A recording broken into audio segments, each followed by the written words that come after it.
stars, no time to sleep. Black holes and supernovas, concepts we unfold. Brain power heavy, yeah, that's Dr. Gold. Dr. Gold dropping gems, knowledge raining down. Actual education making scholars all around. Perpendicular minds, angles sharp as ice. Maths and physics, yeah, the future's real nice.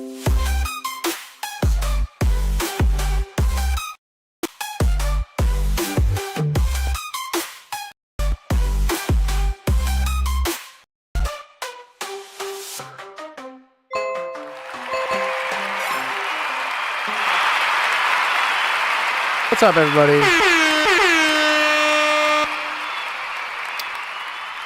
My thing was hanging there for a second. So let's go.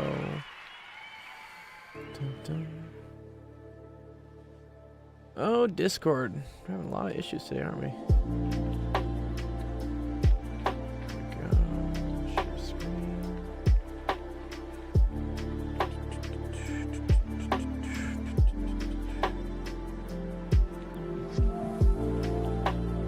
Nothing. Watching the game, having a bro, that's a classic, dude. I don't think anyone here in our stream understands where that's from, though. I would doubt it. They shouldn't use it, should they? Shouldn't. Shantra says, "Are you gonna do a gaming show?" What's up, Zach? Yeah, weather. Maybe Zach knows. Zach probably gets it, dude. I know Zach probably gets it.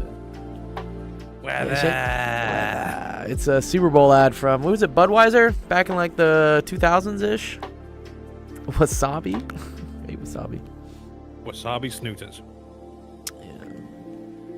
Yeah. What's some Jackass the movie, come on. Oh, man. I don't think I ever actually watched the first Jackass. I mean, I know of the premise, and I know Steve-O's fucking crazy, but I don't think I've actually seen Jackass. Just today we're gonna do wasabi snooters. It's wait, fucking horrible. Do they snort wasabi, dude? Excuse me? Yeah. That's gonna be painful, bro. No. In a Japanese restaurant in Japan. Wow. Yeah. Did you see that Japan's starting to deny visas to foreigners because they're kind of sick of the foreigners in their country right now? That's a new one on me. Well, yeah, apparently, I don't know, all these YouTubers keep going over and, like, fucking it up for everyone because they just do ridiculous shit for, like, rage bait, you know, clicks. And then the Japanese people are just like, no, we're over it. Like, y'all aren't allowed to do that here. It's not my workshop. They do have a population problem, but they don't want a bunch of hoodlums over there. Yeah. The Japanese are also extremely racist. As is most of Asia. Like they don't take too kindly to foreigners. If Sensation, you remember? Have you seen what was it the dishwasher ad? You know what I'm talking about? The Chinese dishwasher ad. One second, let me pull it up. It's hilarious.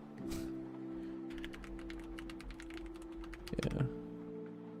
Oh, this is one, dude. This one's too good, dude. Okay, here we go. So. Chinese woman is doing her laundry. Messy man comes out, I guess. She's like, come here. He's like, and no! In you go! Clean. Oh, nice white Chinese person comes out.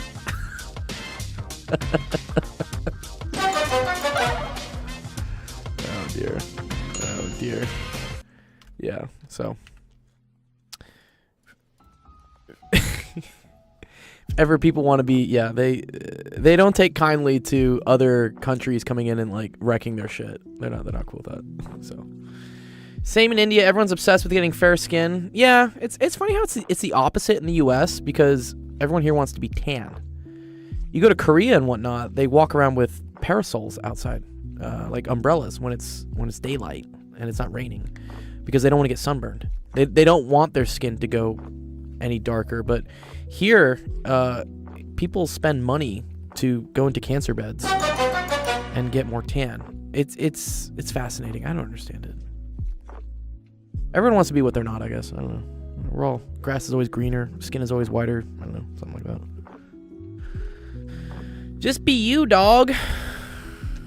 Don't be racist. Yeah. Anyways, yeah, that's that. Let me think. What else? What? Today's Tuesday. My man. Second day of the week. I did a lot of planning today. That's what I did this morning. I planned out my year. Finally, it takes me like 4 hours to do this. I have to. It's very good for me to do it. I use like a notebook to write out, what my 3-month goal is, what my 1-month goal is, what my this week goal is. And I think the thing I'm really going to push for is putting out a TikTok tutorial every week. I used to do these like once a month, or maybe if I was lucky, twice a month. And I think I need to do them every week.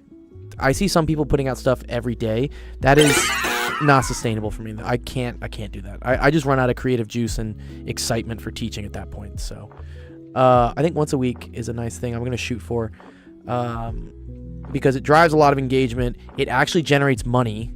I do generate some cash for this nonprofit with it, which is cool. And I think it's an exponential thing that could grow. I like white rice. I like white rice. Excuse me, Jeff. Lethal Weapon 4. Lethal Weapon 4? Oh, is that what it's from? Have you ever seen Lethal Weapon 4? He's like, fly lice. And the Chinese guy just says, "It is fried rice, you prick." Wait, is that the one with Mel Gibson in it? Well, they all have Mel Gibson in it. Right, yeah, it's like the Mad Max series. Yeah, okay. It's Mel Gibson and who's the black guy? Chris Rock. No. Chris Rock is in oh man, the one with Jackie Chan.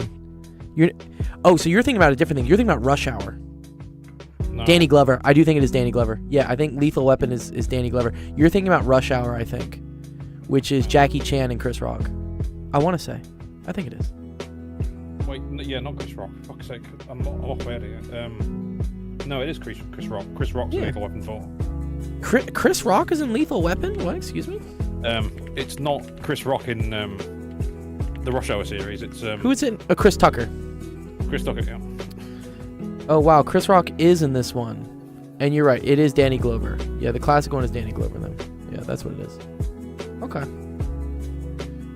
Yeah, this music got loud all of a sudden. What? What? I can't hear you. You done messed up, Aaron. Anyways, okay, yeah, today's Tuesday. Cool. We're gonna go through some math questions today.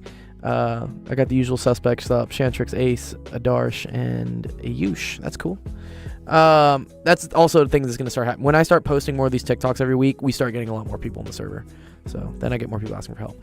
Not that I love that you guys are asking help. It's great. It's just good to also help other people. So. What else? Oh, Zach is doing a Infinite Series stream later today. So shout out to Zach. Go check out his stream. It's going to start in about an hour and 20 minutes, I think. So again, if you ever go to our calendar, you can see what's going on. Yeah, who streamed today? There's Zach. I know Zach is streaming. There we go. Yeah. So Zach's going to start Infinite Series Act 2. Infinite Series are very cool. It's the hardest thing, I think, in Calc, and it's really what distinguishes Calc BC from Calc AB with the AP exam. So go check that out. Otherwise, we won't have an... Yeah, so Shantrix was asking, are we going to have a gaming stream this weekend? I have someone in town visiting this weekend, so probably not this weekend. I'll shoot for next weekend. I think next weekend we can do it. But that is another thing I wrote down in my calendar. I want to get back... This server started because of gaming. The whole roots of this are me playing Fortnite with kids during the pandemic and then telling them, hey, you got a lot of, eliminations in this round. How are you doing on your math homework? And then we started kind of blending the two. And in the last year or so, I've definitely started decreasing the gaming because people have needed more help with the math and science. And so I only have so much time myself, so I started shifting more of it towards teaching. But my goal this year is to reintegrate. Again, what's the unique thing here? If you just wanted to learn, you go to Khan Academy or some shit. But if you want to have a little bit of a diverse educational experience, that's what I intended to do with this server. So yeah, not this weekend. I got someone in town. Next weekend, yes. I already have a guest for the AMA podcast that wants to come by, I think next Friday. Again, I have a friend in town this weekend, so I can't do anything this weekend. But next Friday, I think Jess wants to come on. She was on one of our streams, I want to say a couple months ago. It was a very successful stream. She's a therapist. And she reached out to me, actually. She said, hey, I know it's probably a rough time for a lot of people now with, you know, the inauguration. There's the fucking wildfires. It's the new year. There's a lot of shit going on.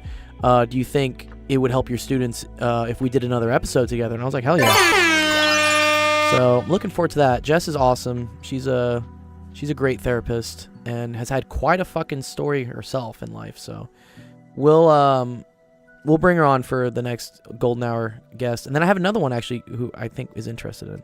So yes. When AI takes over, all is left is Fortnite? Oh, I don't think so. What? No. You done messed up, AA Ron! Okay. All right. Okay. That being said, we can draw hands. It can't. Yeah, that's right. It doesn't know how to draw hands. I will say my one friend, his name is DC. He was also on this podcast back in February of last year, almost a year ago. He's the quantum gravity researcher. He's been doing a lot of stuff with AI recently, and the recent thing I had him like kind of exploring, because we have a bunch of ChatGPT credit, like AI API credit from just being a nonprofit. They give us like $2,000 a year to just mess with. So he's doing this thing where he was just doing image generation. So he was using ChatGPT, and I think DALL-E is their image generation program, to create icon packs. Because I said, hey, because I got to renew the grant next week, and I think there's like $1,600 left on the account. So I told him, yo, just you can blow through the $1,600 in the next 3 days if you want. Just go for it. And one thing that blows through money pretty quickly is generating images. But the cool thing with this is, yeah, so look at these. He's having AI go through a bunch of electrical components. Here, there's a whole like chat he sent me on like how it works. But okay. He says, I prompted 50 circuit components, 50 more, then looped through each and asked it to extract metadata, text for the component, common uses, advanced application, and then he sends that in to create an image, and then he says simple clean background, and this is what it's doing. So for instance, this is bandpass filter apparently. Doesn't really look like a bandpass filter, so that one's not too great, but let's see, maybe there's a better one.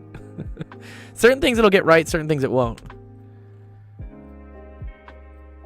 Yeah, are you going to teach us how to start our own nonprofit so we can screw other companies as well? Well, I'm not screwing it over. I'm just using the extra. Yeah, it's just money they gave us. This is cool. Analog multiplexer. This kind of looks like an analog multiplexer. But note that, yeah, AI is not very good at text. Do you see how it doesn't really know what to put in? This looks like Hebrew or something. Like, it's not very good at putting text down yet. I don't know why that is. I should get someone to talk about that. What's up, Smog? Good to see you. I mean, this is good. This is an air core inductor. Yeah. This is a very cool picture of an air core inductor, actually. Yeah. And that's all generated by AI. Yeah. Carbon film pattern. I mean, that's cool. It's not really a carbon film resistor, but... So, yeah. I think originally what I wanted to use the AI credit for, and we did use this a lot earlier in the year, was analyzing all of the recordings of these streams and finding out where the most useful educational information was discussed, like what timestamps that was at, and then classifying it, and then putting it into a spreadsheet that shows when that topic is taught during the year. And so the idea would be to then just sort through everything, because we have hours, probably, I would venture to say thousands upon thousands of hours of streams that are recorded. But within those streams, there's probably only, little 5-10 minute chunks of really useful educational content, and being able to extract that out, classify it, put it into like a database of some sorts. And then so people, say they want to know what the Pythagorean theorem is, and I've taught this like 40 fucking times at this point, you can just type that in and it would just find the specific, or in this case, it would find the best time that we did that on this stream, and you could see the little video of it. It's kind of like a mini like search algorithm, but turning all the stuff we have here into content that's searchable. Wow. So that's one thing we did with the AI. And then I tried posting some of it, and it just didn't do very well on the algorithm, so I said, no. I kind of put my efforts into other things. What's up, Math Spellbook? Yeah, I hope you're doing well, too. All right, cool. That's enough of me blabbing and stuff. If you guys have anything you want to talk about, let me know. Otherwise, I'll start doing some math questions. Cool. All right, let's go. Let's talk about cats. I love cats. All right, welcome everyone to Actual Education Office Hours. My name is Dr. School. Streaming helps us math homework, science homework, all sorts of fun stuff. Perfect. Let's see what we got at first question for today. Wait, Sensation, do you own any cats? No. Have you ever owned a cat? Many. Many cats. many cats. I've always lived in quite rural areas, so lots of cats, lots of dogs, lots of horses. You probably have lots of street cats too, right? Lots of wild cats. No, funnily enough. Oh. My friends were at a rave this last weekend, and they said a wild pack of dogs just came to their rave, and then they took them all home. Like, excuse me? Okay. They're like, we're trying to find homes for these dogs. So confused. Well, that works. What? Lots of Asian people? Wow, Jeff. Jeff. Oh no. Oh, man, Jeff. Koreans eat cats and Chinese eat dogs. Do the Koreans actually eat cats? Is that a thing? Yeah. Damn. That's kind of whack. Wild. To be yeah. fair, the French eat horses, so it's... The French do eat horses, and there used to be a thing called ortolan, which was a really cruel way of how they ate birds. I don't know. You know, I mean, we're humans. We eat all the other species below us. I guess it just kind of hurts if it's a domesticated pet. The bird hat thing? Yes, Jeff, you know what I'm talking about. Yeah. Remember how the vegans think milk is produced? Oh, right. Yeah, just punching cows. Well, one of my students here asked if milk was from cows just, like, taking a piss. I was like, excuse me? Surprise, motherfucker. That's not true. That concerns me greatly. I know it does. All right. For how many positive integers x does there exist a rectangular prism here such that... Wait, what? Oh. PR is... Oh, okay, this is a diagonal, right? Is that what we're saying? This thing is 1867. PV... They love this 2019, man. I've seen this in so many other questions, bro. They love this. PV is 2019? Okay. Wait, what's the closest prime number? 2017? Is 2017 prime? I don't know. I don't know off the top of my head. Oh, someone says it's the year of the test. Ah, okay, that makes sense then. And PT is equal to X. Okay, so that's this. Okay. Well, anytime I see like positive integers, I start thinking like Pythagorean theorem, because the Pythagorean theorem is the only thing that kind of relates. Well, first of all, these kind of look like triangles, right? And triangles have very specific numbers that work to satisfy the sides and the hypotenusae, or hypotenuses, such as 3, 4, 5, 5, 12, 13. I forget what the next one is, but something 24 maybe. I don't know. So yeah, I think we're gonna look for something like this. 1867 looks like 6, 8, 10, but that's a copy of this. I want like the next unique one. I think it's like is it 10, 12, 24? No, I forget what it is. Anyways, I wonder if 1867's up there. And is 2019 prime? It's actually a good question. 2017's prime. 2019. Oh, 3 times 673. Okay. Which are both prime. Ah, the digits add to... This is a very good... Yeah, Jeff brings up a very good point here. If you want to figure out if something's divisible by 3, see if the digits add up to something that's divisible by 3. Thank you. 7, 24, 25. I knew there was a 24 in there somewhere. Okay. Anyways. PT There's is nothing X. about the 9 times table where everything adds up to 9 or multiples of 9. Yeah, sometimes there's stuff like that. Oh, here are all the fun ones. Yeah, these are all the triples. These are cool. You really only need to know, I think, these 3 for most math competitions. They make you realize that sucks, dude. I wouldn't want to do all those. Okay. Maybe it's also a triangle inequality.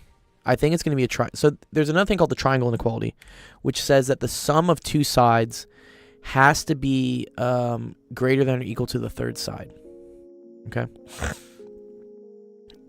So, all right, no, I think it has to be greater than. I think that's what it is. I don't think it'd be equal to.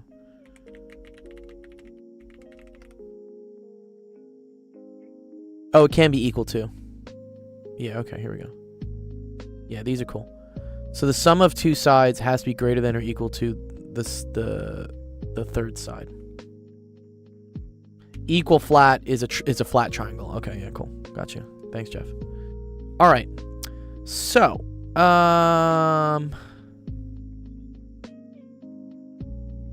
going to assign some variables to things just in case. Let's call this A, let's call this B, and then let's call this C. All right? Okay. So C is the height. C is the height of the thing. So in this case, I know that A squared plus B squared is equal to 1867 squared. Right? In order for the red one to hit. For the blue one to hit, we know that A squared plus C squared is equal to 2019 squared. And then for the purple one,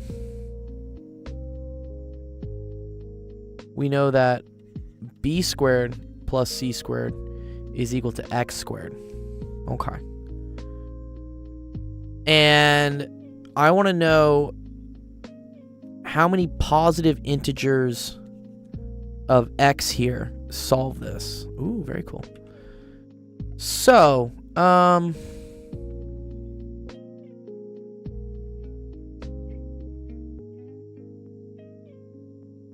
kind of see some fun thing with this, because I see how I can get rid of A if I like subtract them from each other. So I know that what's this? C squared minus B squared is 2019 squared minus 1867 squared. SP equals QR, he says. Yes, I agree with that. Non-linear Diophantine equation. Oh. Just gotta find X. I do note the difference of squares. Correct. Yeah, I do see this. So this tells me that C minus B, C plus B is equal to, what is this, 2019 minus 1867 times 2019 plus 1867. Yeah, that's a difference of squares.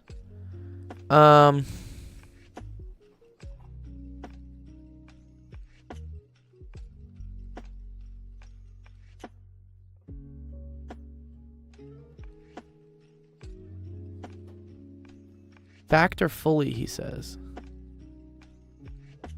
Correct. Yeah, if I do this one... Sorry, I did this one minus this one because I wanted a positive number. Oh, the fundamental theorem of arithmetic. Yeah, we've used this before. What's the fundamental theorem of... wait, is it of algebra or arithmetic? Every integer greater than 1 can be written as a unique product of prime numbers.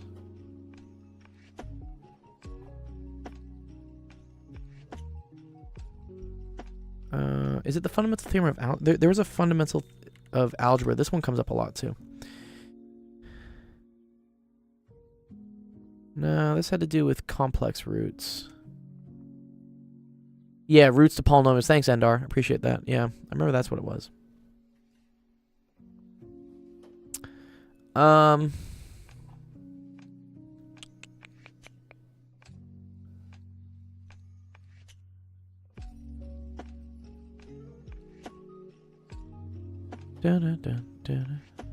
Oh, actually, wait a minute. Wait a minute, guys.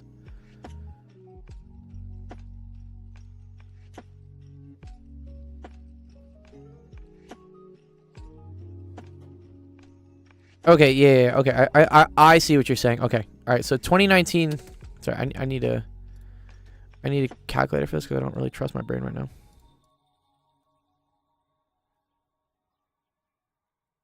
Do you get a calculator on this exam, by the way? Yes. Okay, cool. Okay, so we have 2019 minus 1867. That's 152. Times 2019 plus 1867? This is a very big number, Jeff. I don't know about that. 596.72. Oh, you want them as factors. Okay. Sorry, my bad. All right. Don't multiply them. Okay, cool. All right, I see. Okay, I think I see where you're getting this from. Yeah, okay. So this is going to be 152 times 3886 is equal to C minus B, C plus B.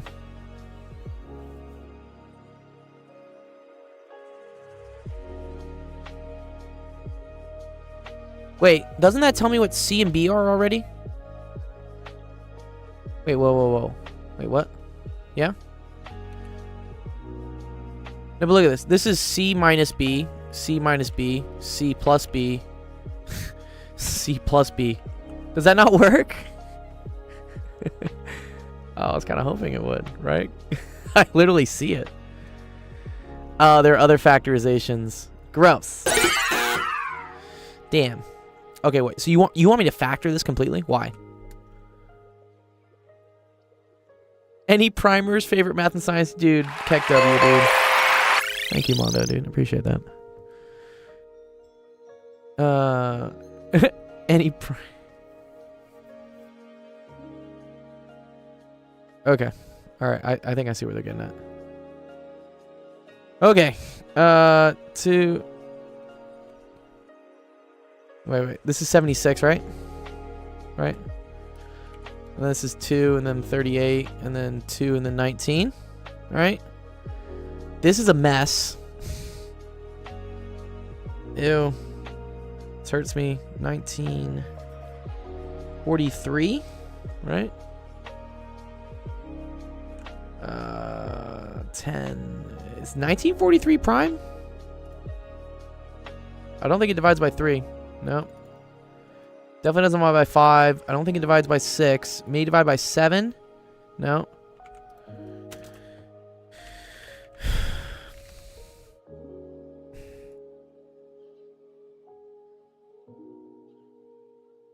Yeah, no, you're exact, Mono. Yeah, Mono, these aren't really like math questions. These are math challenge questions is what they are. Yeah. 29 times 67, dude. What? Is that really what it is? One sec.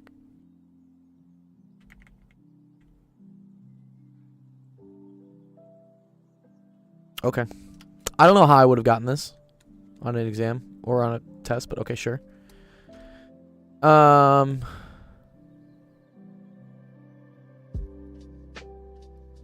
then I do believe 67 is prime, right? Yeah. Yeah, 67 has to be prime, right? Yeah, 67 is prime, and 29 is also prime. Okay, cool. All right. This guy doesn't even know what 2967 is off the dome. I know. I'm a failure, dude. Crime to math humanity. Okay, 2 cubed times 19 times 29. Wait, no, 2 to the 4th. Sorry. Times 19 times 29 times 67. No, this is a calculator question. But I don't know if I would have been able to just get this off even using a calculator. I'd have to be going through 1943 and like dividing it a bunch of fucking times till I found something. These are big primes. Okay. So cool. So that tells me what C minus B and C plus B multiplied to each other are. Bum bum bum bum bum.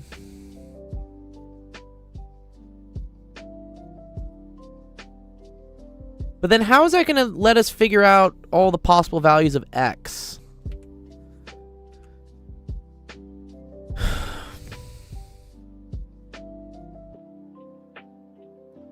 Because we got to assume that they're...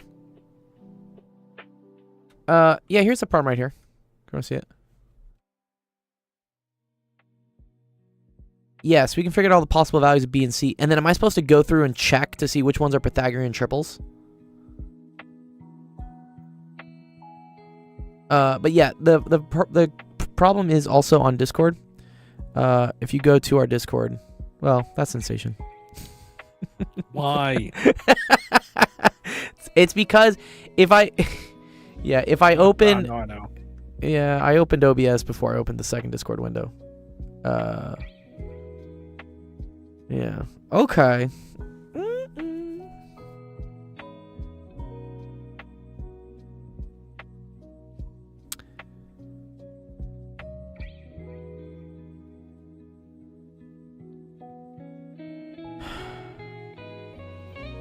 Yeah, sure, I can get the values for C and B, but then I have to check all of them. I feel like that would suck. And because I know there's almost 2,000 different combinations for this, I'm not going to do that. Right? Yeah, alright. I think it has to do something with... Again, it's something with these three equations. What we've done here, Zegas, is we've just basically written out what the... distance equations would be for these three lines in terms of three sides A, B, and C. Where's the Discord? Oh, it's right here. And then there's a channel called Help Screenshots, and it's like it'll be one of the more recent screenshots. Okay, I'm tempted to think that if we used these two to generate this equation, then I should use that with this equation to get an expression with just C, X, and this. And then I think this is easier to solve.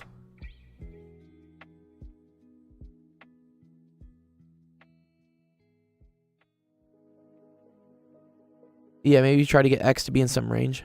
Yeah.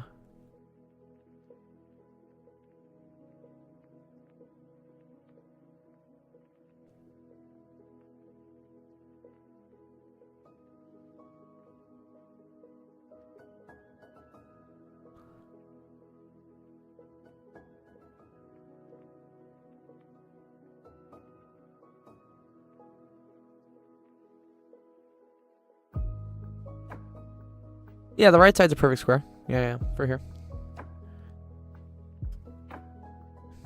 If I add these together, right? The B and the minus B cancel. And so that would get me that 2C squared. Wait, no, sorry, I'm not adding those two. Sorry, I'm adding this one and this one together. This would get me that 2C squared is equal to X squared plus this mess. 152, 3886. Which if I divide that by 2, right? I get C squared minus 152, 1943 has to be equal to X squared.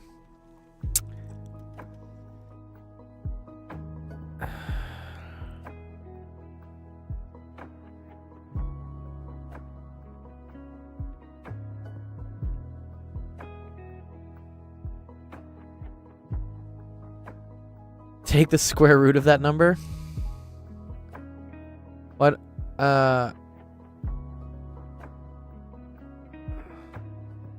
Okay, we could. Yeah, let's try to do that. I don't think it'll turn into anything because we already factored this out, Jeff. Right? We didn't see anything that came out nicely.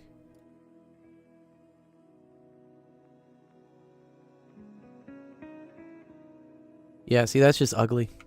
Yeah, because if I were to square root, I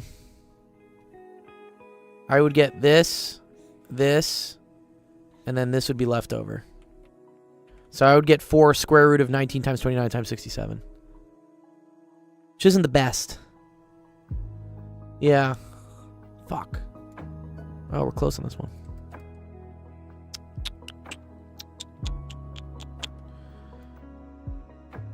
Yeah, maybe we need to consider what's the lowest x could be and what's the highest x could be, right?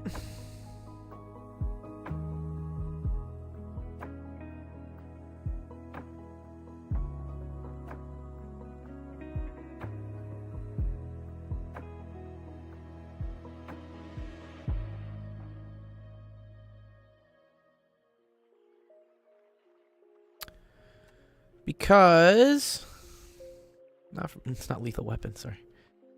It's the triangle. Reki, what's up, dog? What happened, dude? Are you okay? Are you safe? Yeah, what if we do this? Okay, so a plus b has to be less than a plus b, and a minus b.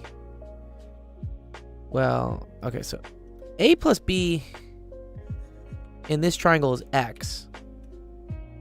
So from the triangle inequality, we can say that x has to be less than or equal to a plus b. And wait, do we assume that... no, but x is an int... Well, okay, if x is an integer... Well, no, these could still be decimals, right? If they're both decimals and they end up being an integer, which is nice. Fuck.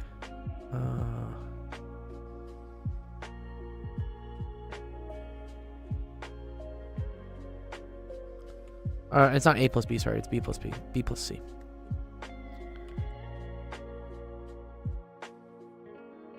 Dang. You would think that the question would only give you integers. Yeah, but that doesn't mean the side lengths have to be integers. How many positive integers does there exist for that?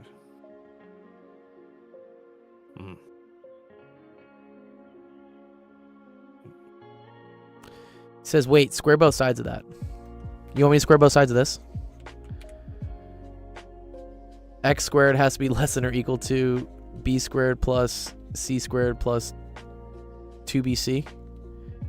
I forget if you're allowed to do that with inequalities. Are you allowed to just like square it? Are you allowed to do this? I'm not sure that works. If I say like -2 is less than or is greater than or equal to -4, but then I square it, I get 4 is greater than or equal to 16. This doesn't make sense. Yeah. I don't think you just blanket square things like that. Yeah, because then if you square root it, then it's a different set of numbers. He says, but never mind anyways. Shantrix, you got a hint? You got a hint for us, maybe?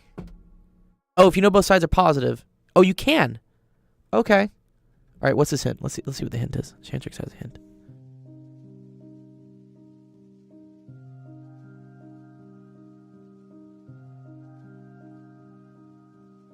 You can also tell me if the solution is incredibly long-winded, and then, okay, we got a hint. We got a hint coming in from Santrix. Let's see what the hint is. Let's see how this hint helps us out. Oh, fuck. I got rid of it. 1 sec. Okay, there's the hint. So they added them all up. Wow. Okay. So they took my 3 things here. So we were right. We were right writing this out. This was cool. But they added them all together. Okay. So they added this plus this plus this.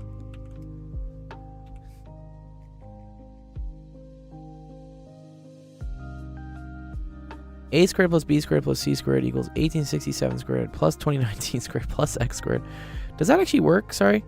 Wait, you have 2 A's. Okay, you have 2 B's and you have 2 C's. Okay, cool. And then you have to find A, B, and C from this.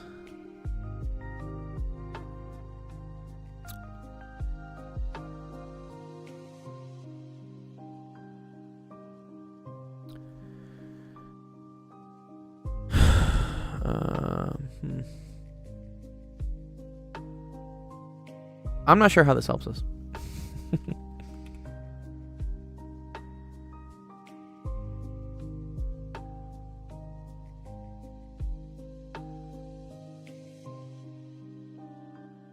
Yeah, let me see the second hint. Because, I don't know.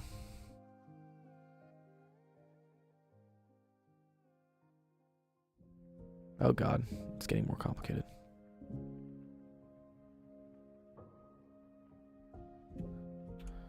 This is the second hint.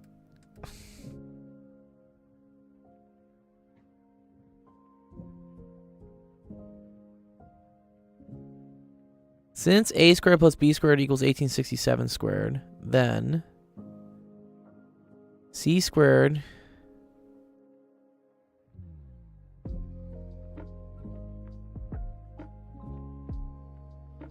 what? Whack. Whack. Wow, Mondo, thanks for the sub, dude. UG, dude. Thanks, dog. Okay. Blame Soar. Yeah, I've seen Soar. If you let a equal to y, you have a hyperbole. Yeah, none of this really helps though because I need I need positive integers. This is the tricky thing is they say I need integers.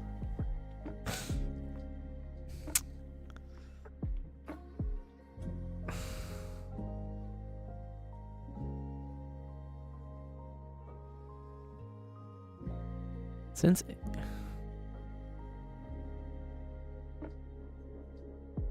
oh god, this is getting really messy for a solution.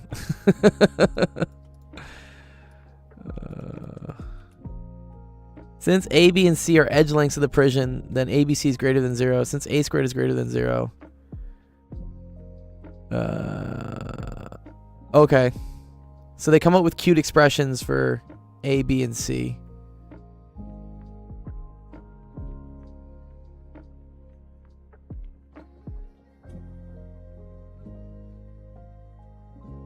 Uh-huh.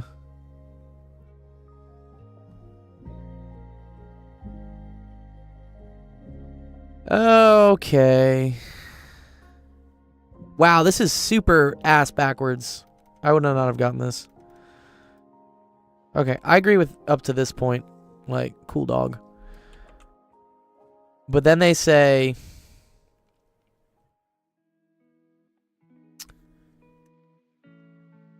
c squared is equal to, let's call this jumbly mess or whatever.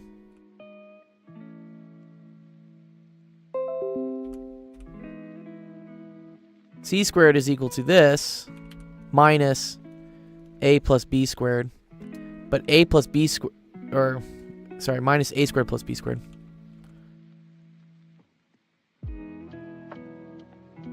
And a squared plus b squared is 1867 squared. So this is the same thing as minus 1867 squared. Okay, which is going to, since there's half of one here and there's a whole one here, this is like 2 of these over 2.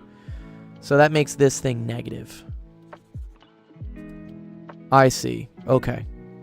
All right, and then you can repeat the process for b squared and then for a squared. Okay, so then you get these expressions, which is that c squared is equal to this, b squared is equal to this, a squared is equal to this. And then you know all of these sides have to be greater than 0 because it's a real rectangle, right? So this must be greater than 0, this must be greater than 0, this must be greater than 0. You can get rid of all the 2's. You can just multiply it by 2 on both sides. Okay, so now I get that x squared is greater than 2019 squared. Sorry. Is greater than 1867 squared minus 2019 squared. But this one doesn't make any sense anyways. Because x has to be positive. This is already negative. So now I know, I don't really even care about this one. Okay, this one maybe I do. X squared is greater than 2019 squared minus 1867 squared. That one's okay, cool. And then this one says that x squared is less than 1867 squared plus 2019 squared. Okay, I see. So here's your two conditions. So then we just figure out what this is. Okay.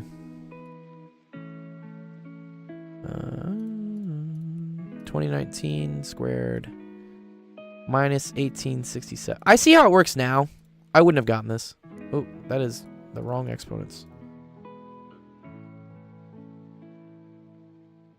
Yeah, okay, cool.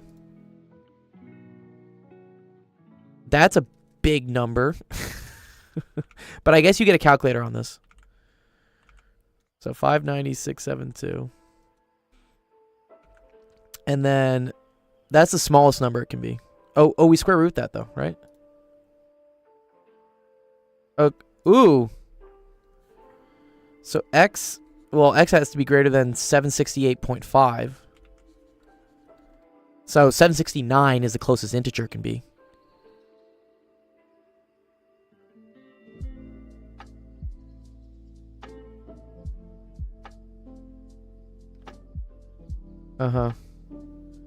Square root that. The biggest it can be is 240, 274. Yeah. X has to be less than 27. 49.9. So we're just going to include this number. So we're going to say 2749. And then 768. Yeah, exactly. So then we do 2749 minus 768 plus 1 should get the answer of 1982. Who was born in 1982? I wasn't. Wait, 769? Why say why 769? Oh, you're so right. Yeah. Sorry. Because 768.5, yeah, this has to, yeah, you're right. You're right, Jeff. Good save, dude. Here, you get a save for that.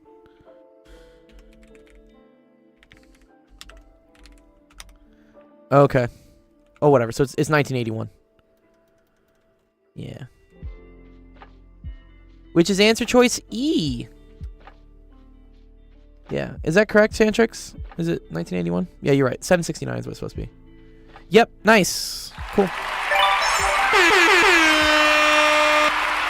Oh, there's a solution. Oh, thanks.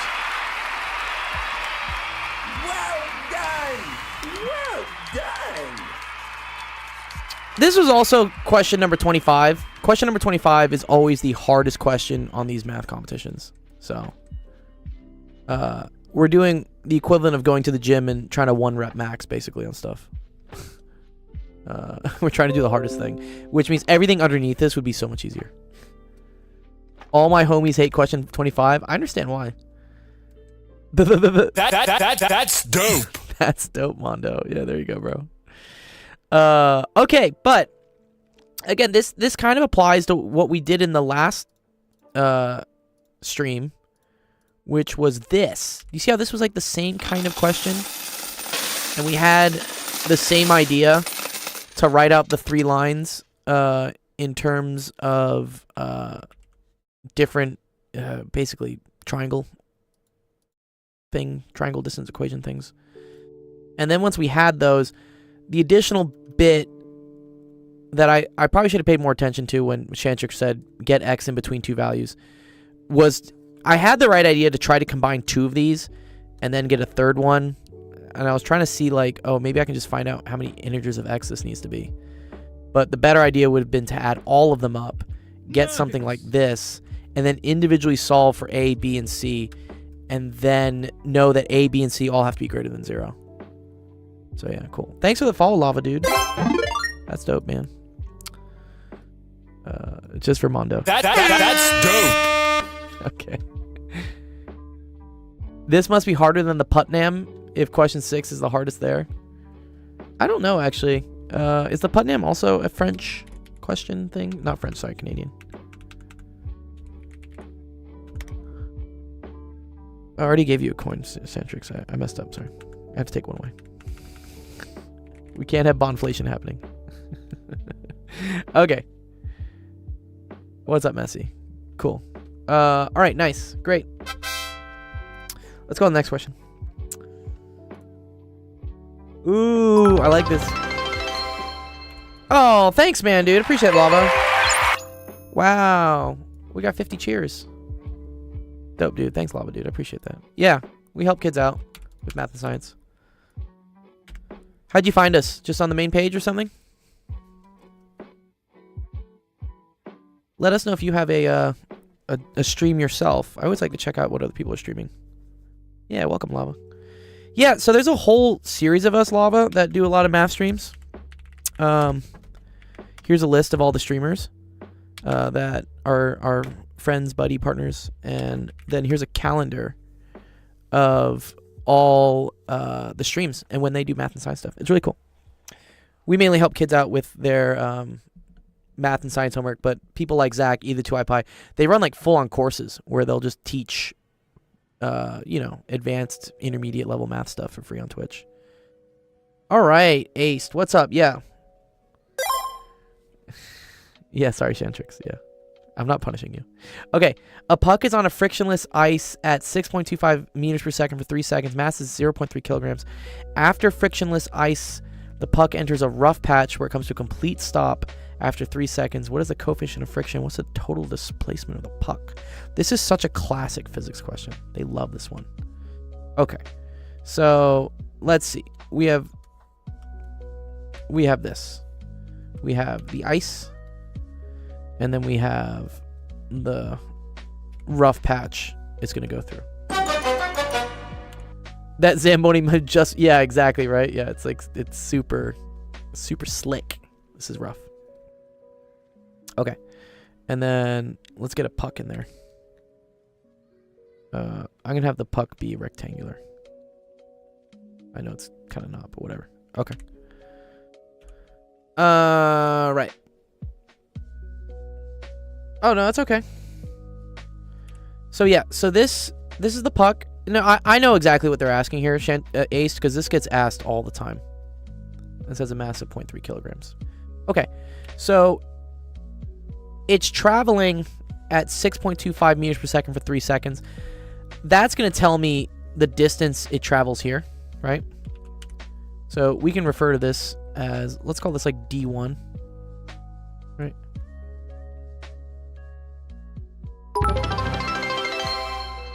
Wow, thank you, dude. Why did it delete your message? Oh, it's just the cheers. Wow, that's a lot of cheers. Wow, thanks, dog. Sorry, my auto mod is sometimes it checks on the spams, but I appreciate that. Wow, look at all. Try saying something creative. Dude, Nightbot needs to chill out, dude. Nightbot, don't come after my people who are cheering me, dude. Like, that's wrong. Chill, Nightbot. Yes. So this is going to be equal to velocity times time. The real equation for this usually is x naught plus v naught t plus 1/2 at squared. But because there's no acceleration on the ice, because it's frictionless, which means there's no force of friction to slow this thing down, this is going to go away. And so you literally just have this. It's just velocity times time. So in that case, that's going to be the 6.25 times the 3 seconds. Okay? And then it's going to enter a rough patch. So this is when it's going to start slowing down, unfortunately. And it's going to... Okay. The reason why this thing... Nightbot is cheeky, dude. Air resistance depends on the speed of the object, but static electricity does not. No. Static Wait. Are you talking about friction due to static electricity or what?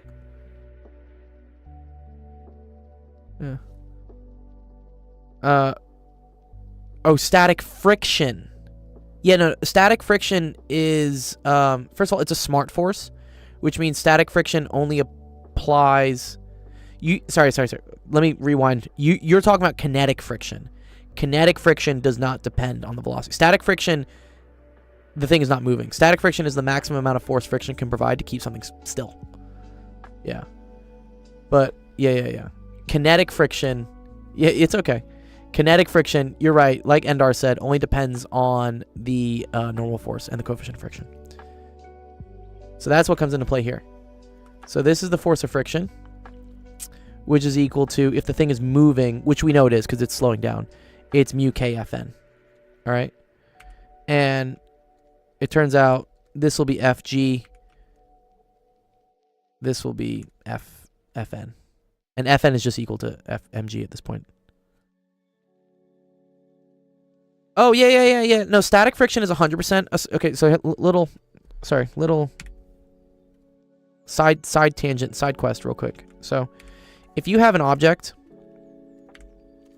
let's say this, and let's say this thing weighs, I don't know, 100 kilos, okay? And there's a coefficient of static friction that's equal to 0.5, okay? So, we know that because the thing has 100 kilos, it's going to have a force of gravity pointing down that's equal to mg, so that's 9.8 times the 100. Sorry, g times m. So that's going to be 9,800 newtons, okay? Which means the normal force is also going to be equal to 9,800 newtons. Okay, now, if I apply let's say I push on this thing with a force of 10 newtons, which is not very much. This block is not going to move. No. Because these 10 newtons will easily get pushed back with a force of friction, which is 10 newtons. It does not heat up, and there is no energy. Because, again, energy only comes from force times distance. There has to be distance in order for there to be energy. Yeah, you technically do no work. When you push on an object and the object doesn't move, there is no energy happening. Technically, there are calories in your body which are straining in order to place the force. But from a purely physics point of view, there's no energy. No deformation. Yeah, we're also assuming that you're not breaking things. Yeah. I mean, this is, I assume this object is fairly rigid. So anyways, why this is a smart force is because if I apply 10 newtons, I get 10 newtons back. I wouldn't get, so what I like to always calculate is what's called the maximum force of static friction, which is Fs max. And that's equal to mu s Fn, which in this case would be 0.5 times the 9,800. So that's 4,900 newtons, okay? So that is the maximum amount of force that the static friction can provide to keep this thing still. Some students will like mistakenly put 4,900 here, and that's wrong. No. Because if you're pushing here with 10 forward and with 40 and friction's pushing with 4,900 back, this thing's gonna fly all the way to the left. And like, I don't know, you're gonna have a bad time. So yeah. If you apply 100 newtons, friction applies 100 back. If you apply 1,000 newtons, it provides 1,000 back. I just made this coefficient up. I just made this one up. This is an example. This is just an example. So the key thing here is that in order to get this thing to move, I have to apply like 4,900 newtons and like a little bit. Like that's the boundary. Once I go over like 4,900, which is like the breaking point, then this thing starts moving and you end up using a different coefficient, which is called the kinetic coefficient friction, and that's usually less. That, in this case, maybe it's like 0.1. Maybe it's a very, very, I don't know, whatever, slippery surface or something. In that case, now friction would only provide 980 newtons back against whatever you're pushing forward. So there's a threshold. This is why, if you're ever trying to push an object, you notice how you're pushing, and eventually, once you get it to break, once you get it to move, it's a lot easier.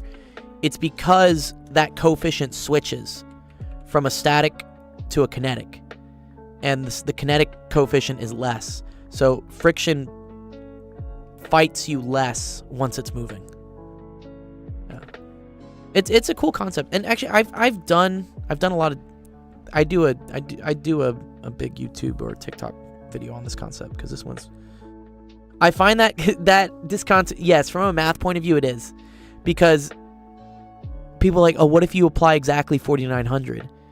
Does it move or does it not? And it's kind of like, it's the breaking point. You know, if there's a tiny bit more, it moves, and a tiny bit less, it doesn't. Sometimes I feel like a dumb force. No, you don't, Penn Center. You're the smartest force out there, dude. Yeah, shout out to Penn Center. Penn Center's a cool guy. Anyways, so yeah, that's why we call it a smart force, because it only applies the force it needs to keep the thing still. All right. Anyways, so back to this question. Okay, sorry. If you throw a ball at it and it doesn't move, where does the momentum go?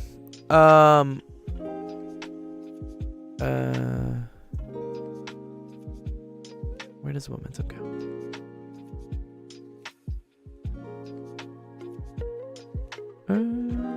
I mean, technically the Earth moves a tiny bit, but it's like mv equals mv, and because the Earth is so massive, the amount that the Earth moves is basically 0. Does that make sense? You are right about, and this is something I don't know if Ace has gone through this yet with momentum. Yeah, because the object is connected to the Earth. Yeah, correct. Yeah. You're right that this has like m1 v1, and then this is mass of the Earth basically, and the velocity is equal to 0. And so if this thing switches, right, it bounces off and goes in the other direction. Technically, the whole Earth moves to the right, but because this is so massive, this is basically 0. Yeah.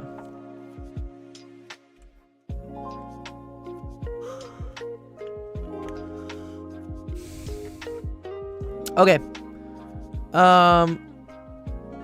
So here's cool. It says it comes to a complete stop after 3 seconds. What is the coefficient of friction, and what is the total displacement of the puck? All right. When I see time in there, that makes me think that I need to use some equation with time and velocities, because complete stop means v final is equal to 0. But v initial here, let's do everything in the brown. Yeah, here I'll do everything in brown colors for the rough part.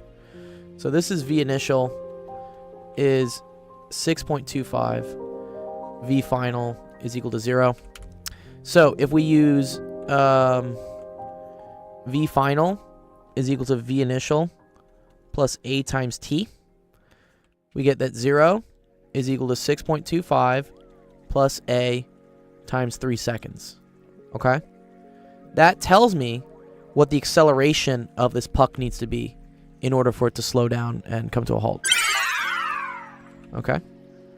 So, do a little bit of math there, right? And I get that a is equal to negative 3 over 6.25.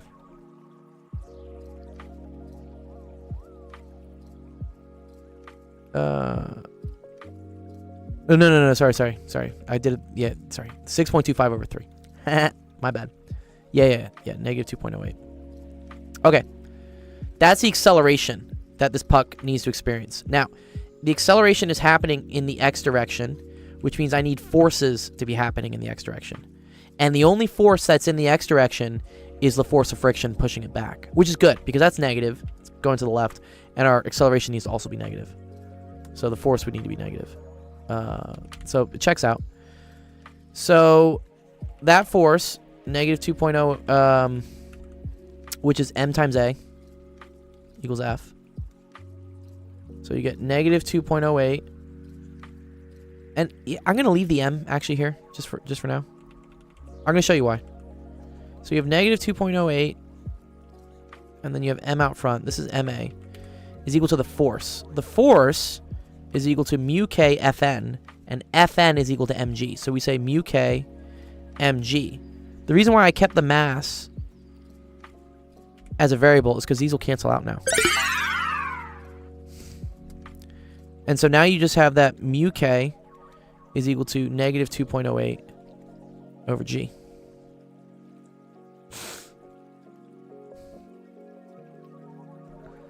Nice. This is also negative because this force is pointing to the left. Yeah. All right. So let's see if we get that. Let's pull a calculator out. 2.08 divided by 9.8. That gives you a coefficient of friction of 0.212. Or 0.213. That's close enough, I guess. Yeah, whatever. Right, so mu k is equal to 0.213-ish. Okay, good. That's the correct answer. Total displacement of the puck. They love doing this in physics because you got to use the other physics equation for displacement. So you always want to remember what the kinematics equations. These are them. I use these all the time.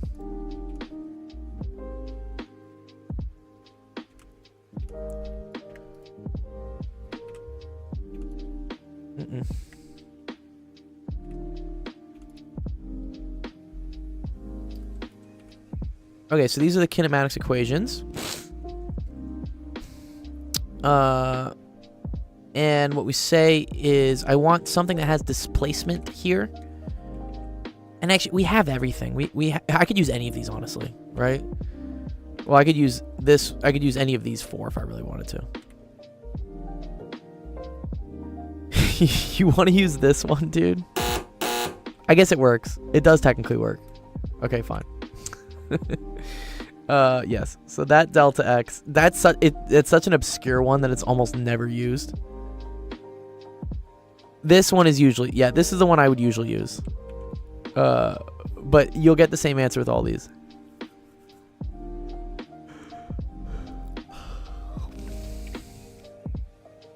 I will say that this is the nicest one calculator wise. You're right. Yeah, no, and from a math point of view, you're right, Jeff. The velocity does decrease linearly. Right? If this is v versus t, it does do this. So if you want the area under this, it's also just the area of a triangle, which is 1/2 base times height. That's kind of like the calculus explanation for where it comes from. Jeff, obscure, damn savage. Yeah. I'm sorry, Jeff. Yeah, this equation is almost never used. But from a mathematical point of view, it is very pretty how it works. Because displacement is the area under a velocity graph. And if the velocity is linearly decreasing because there's a constant acceleration, because acceleration is the slope of velocity, then you just get a triangle. No jerks. Yeah, no derivatives of acceleration allowed. You know the next ones are snap, crackle, pop, endar? Yeah. Anyways. You could use this one. So that's just 3.125 times 3, which is 375? And then you're going to add that to this. So plus the 18.75. So that's going to get you 28.125. Is that the correct answer? Snap's nickname is Jounce. It is Jounce. Oh, okay, Shantrick. What's your science test in? It's okay if you have to leave.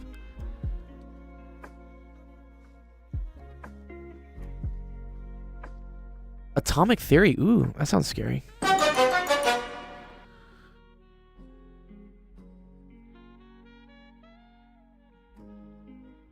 Oh, it's just so it's just like what is it? The Bohr model, the plum pudding model, all that stuff. Yeah. Yeah. Ace, is the correct answer 27.125? Is that what we got? Sorry. 28.125. Curious. Nice. 28. Good. Good job. Let me. I want to see the snap, crackle, pop thing. Yeah. It's called jerk. So here we go. These are technically what they are. So it's position, velocity, acceleration, jerk, snap, which is called jounce. I don't know what British person came up with jounce, and then crackle and pop. Oh, famished here. Sorry, you can say bad words. My bad. Can't say bad. There you go. Now you can say bad words. Yeah, it is. What's going on? Yeah. It is funny. Yeah. Physicists have a lot of. They're what do we say? They're quirky, snarky. Physicists are snarky.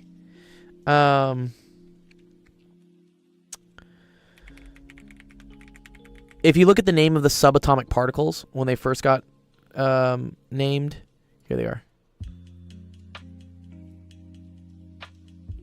Oh, dude, did they get rid of beauty?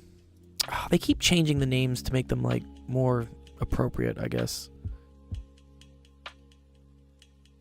Yeah, but these are the names for the different things that compose up of protons and neutrons and electrons.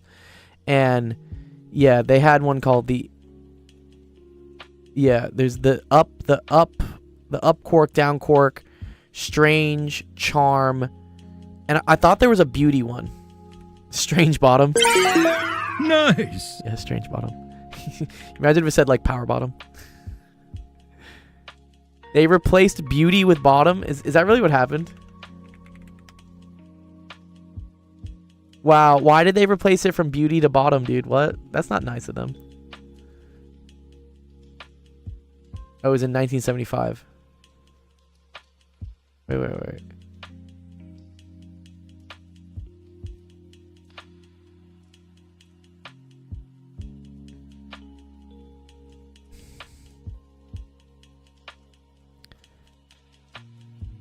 Was there another one that got renamed?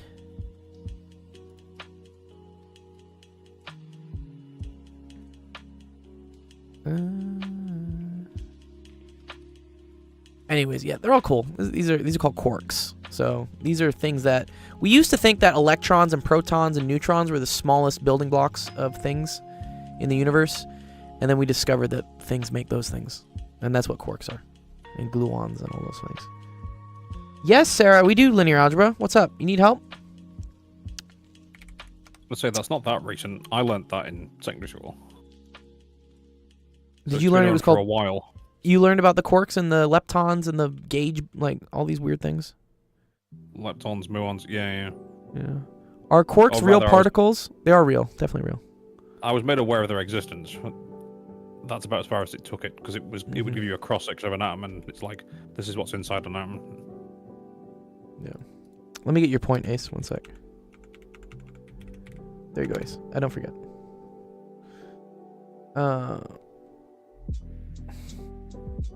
He is math itself. I am not math itself. Far from it. But yeah, you can't blame the British for jounce anyway. They didn't come up with jounce, really? Late Middle English, so that would be the Normans. The Normans. Oh, okay.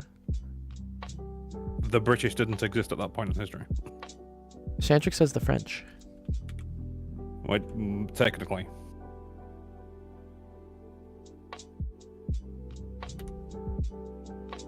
It does keep people motivated. Thanks, Famished. Yeah, it does. Yeah.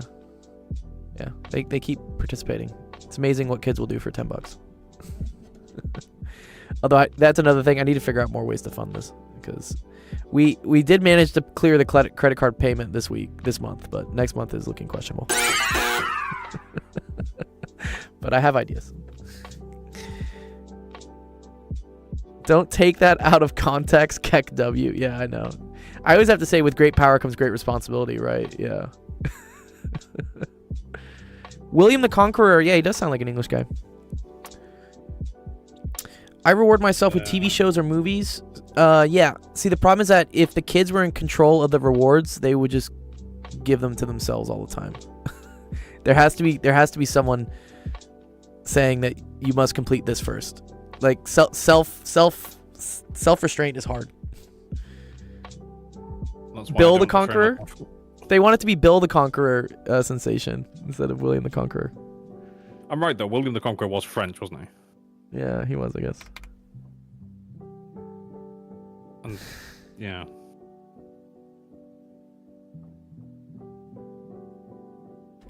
Yeah, famished. I'm the worst with TV shows. If there's a lot of episodes in it, I will just binge them. I hate when they put out a TV show and they release all the episodes at once. I'm screwed. Because I'll just go through all of them and I'll be, oh, what just happened to like the last 6 hours? Yeah, I didn't watch the newest Squid Game, but I heard it was good. Ooh, here, let me help Sarah out real quick, just because we haven't helped out Sarah, I think, in forever. Ever? Maybe? Sarah, have I ever helped you, Sarah? A while. How long has Sarah been in the server? Since October. Oh, okay. Sarah's been around. Oh, it was last semester? Okay, cool. Let's help you out now. And then I will resume the list. Do you have a mic, Sarah? Do you want to talk? You don't have to if you don't want to on the stage. You can also just type if you want, but it's an option.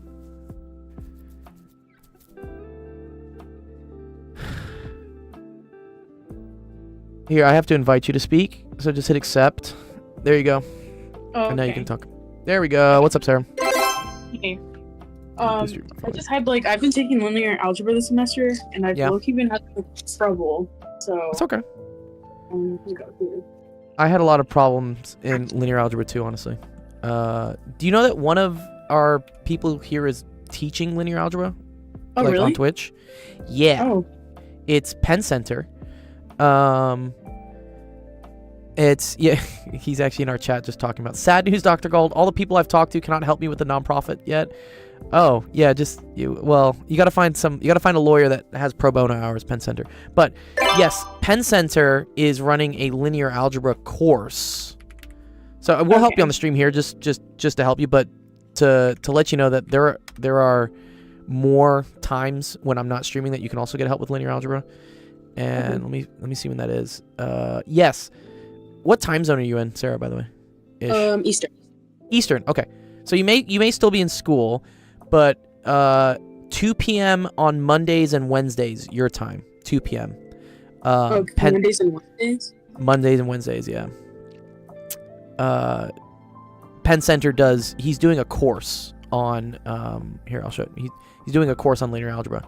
And so if you're having a hard time with your current teacher, or if you don't have a teacher, maybe this is something you're just learning online, he's teaching it for free on Twitch. It's cool. Okay. And does he have recordings? Does he have what? Sorry. Does he have recordings? Or he does. Yeah. Penn Center says the VODs, which I know the recordings are always available afterwards. Here, I'll send you. I'll send you his Twitch. I'll put it in the chat here for you, and then we'll help you with your question. But just in case, if you ever want some extra help, there's Penn Center's Twitch, and he usually does streams as well where he's just doing homework help. And so if I'm not online and you want help, you can always ask him as well. Okay, that's great. Sweet. All right, let's do your question though. Okay, find the values of h for which the vectors are linearly dependent. Justify your answer. Ooh, okay. Linearly dependent, I think, means that one vector is a combination of the other vectors. Okay? I believe that's what linearly independent means, that you can't make one vector from adding or summing the other ones. Okay. And I know in linear algebra is the combination, is that only addition and multiplication? Correct. Linear means you're only allowed to multiply the things by a number and then add them or subtract them. Well, if you multiply them by a negative number, it'd basically be subtracting. Penn Center says, I'm going to let you cook on this. Make me proud. Yeah. Linear algebra is... I need to take more of his course, honestly. So, for instance, if I had... let me just think. Let's say I had 1, 0, 1 and 0, 1, 0, right? Let's say these were just two vectors, okay? And let's call this one vector A and let's call this one vector B, all right? If I did A plus B, that would give me a dependent vector, which would just be 1, 1, 1, 1, 1. Right? Yeah. Okay. And let's say, for instance, I put a number in here. Let's say I put a 2 here, like 2A, right? Let's say it was 2A plus B. That would be 2, 1, 2. Okay? So then this is also still linearly dependent on these two. Okay. Okay. Okay. So we have three vectors here. This is independent from this because there's no way to turn this one into this one directly from multiplying it, right? If I multiply this by 2, I get the 4 here, right? But then this becomes -4 and this becomes 8, so that doesn't work, right? So these as a pair are already independent. What's up, Obi? Thanks for the raid. But now I need to find out a way for this one to be linearly independent. Ooh, interesting.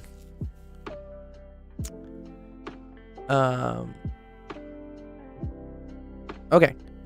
So let's say, for instance, that ooh, Endar has the cool definition here. I like this definition here. He says V1 and V2 and V3 are linearly dependent if there exists C1, C2, C3, so some constant, such that adding them all up is equal to 0. Oh, that's cool. So that like how you should try to figure out if a set of vectors is linear dependent is to just see if like there's a combination for which you can set it up to where they're all equal to 0. Correct. Well, where like the sum of them are equal to 0. So let me see. So let's call this like C1. I'm gonna say this is vector A, this is vector B, and this is vector C. Okay. Mm. So they're saying that A C1 plus B C2 plus C C3 is equal to 0. Okay. So if there exists some number, some series of numbers, C1, C2, and C3, that causes this to equal to 0, then they are linearly dependent. The example I would say with this, let's just do with like a 2-vector example. Let's say, for instance, I just have like 2, 2, and 4, 4. Okay. You can see by eye that these are already dependent, right? Because this one is just double this one. But the way to see this, right? So if I wanted to say C1 or A C1 plus B C2 is equal to 0, right? That would be 2A plus 4B is equal to 0 for like this top row. And then the bottom row would be like, yeah, 2A plus 4B is equal to 0. And you would see, okay, wow, yeah, there's a really cool thing that solves this, right? I just say A is equal to -2, B is equal to 1, and we're good. Yeah. If there wasn't a solution, so let's say, for instance, we had 2, 4 here, and then let's say this one was 3, okay?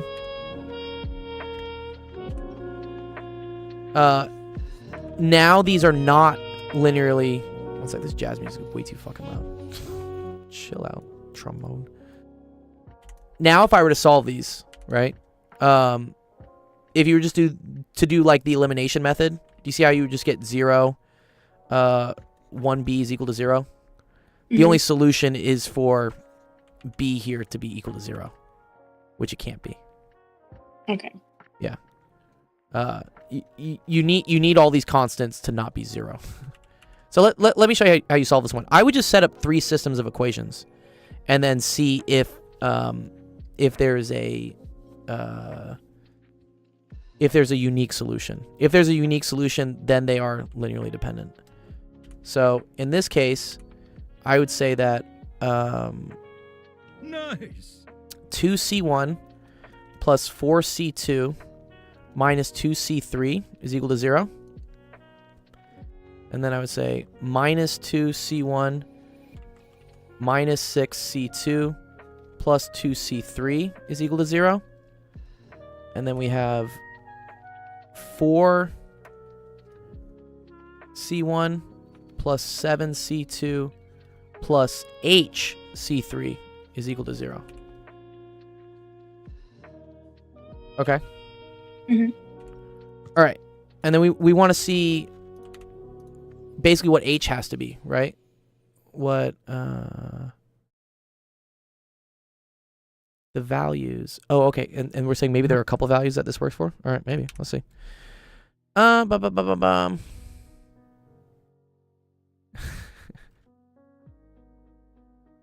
Let me see. Da-da-da-da-da.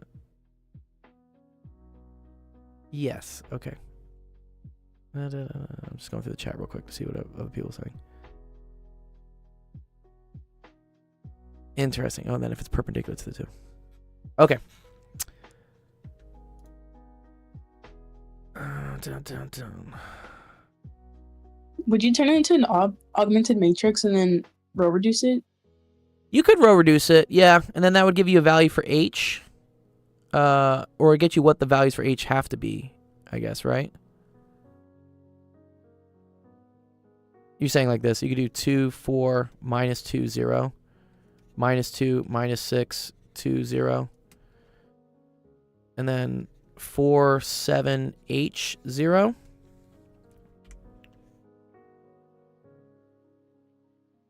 And then see what h has to be. Huh. Have you learned how to do row reduction? Yeah. Yeah, okay. So yeah, that's one way to do it. So the issue is that you're gonna get like h in here. There's gonna be h's like spilling out everywhere. I don't think we want to do that. That would suck. Let me see.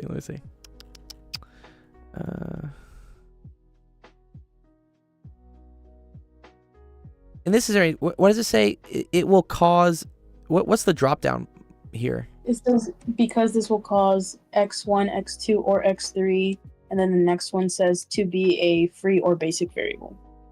Oh, okay. X1 or X2 or X3 to be a free or basic variable. What is sorry, is X1, X2, X3?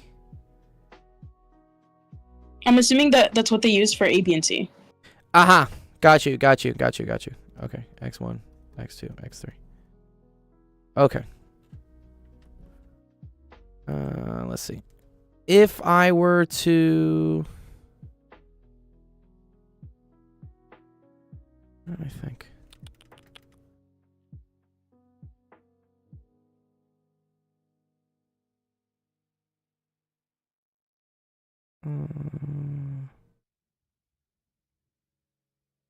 Penn Center says I might do this by inspection.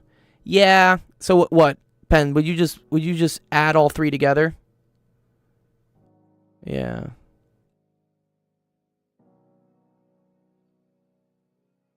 I think h equals -4 is the only possibility. A and C are good to start with.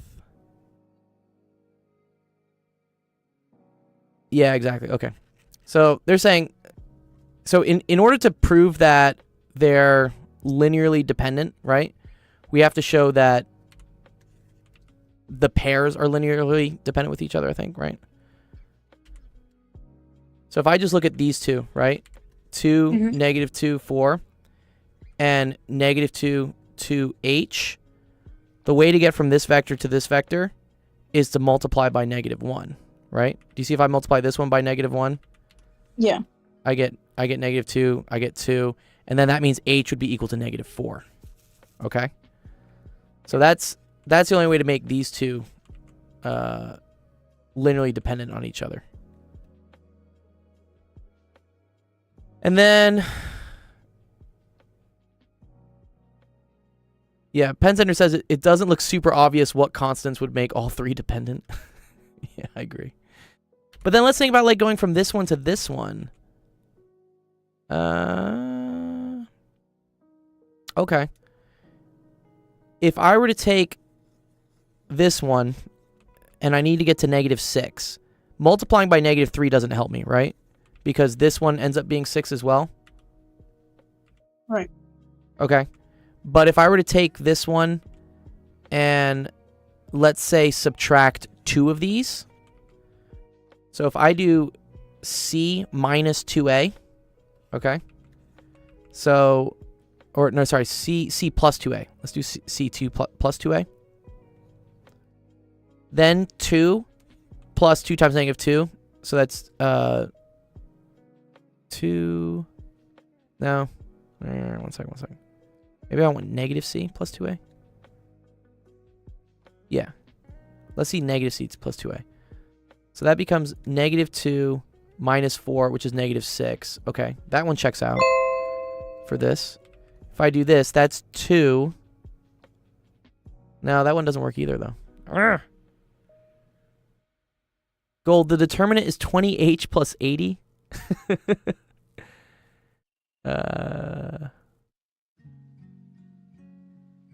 Oh, because the first two are independent. Okay. Yeah. These two are independent of each other because there's no multiplier between these two that can turn one into the other one, right? And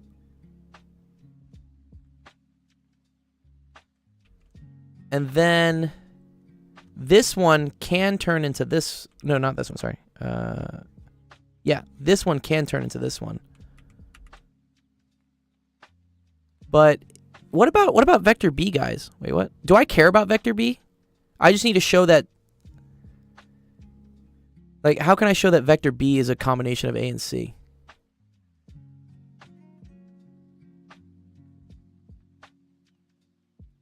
Yeah. Row reduction is the way I did it. Okay, fine. All right. All right. We can see the row reduction method.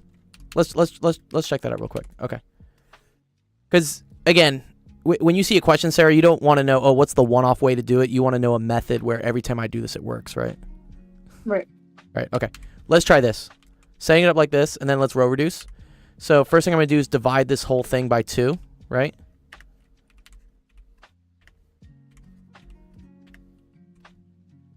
Because the way I like to do it is, right, you make this 1, and then you make this 0, 0, and then 0, and then 1, then 0, and then 0, 0, then 1, right? Mm. Okay. So then to do this one, I'm going to add 2 of this to this. So that's going to make this 0. That's going to make this negative 2. And that's going to make this 0. Oh, that kind of did some help for us, right? Okay. And then I'm going to add negative 4 of this to get rid of that. Okay. So then this becomes 0. Negative 8 plus 7 becomes negative 1.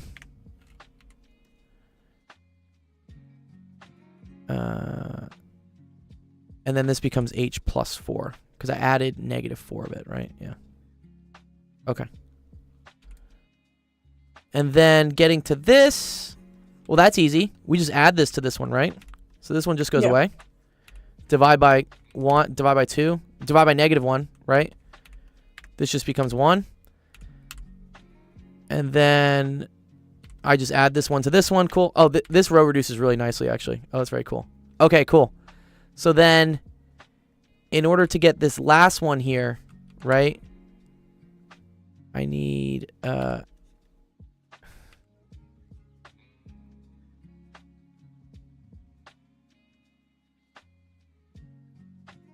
h plus 4 times some value, right? Minus 1 has to equal 0. How do I get that?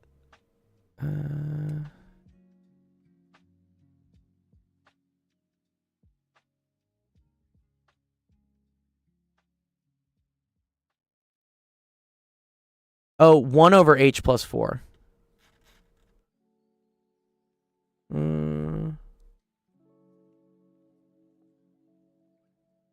The point is that it row reduces to the identity when h is not negative 4. Oh, okay. Okay. Sorry, there's like an opposite thing here, right? Yeah.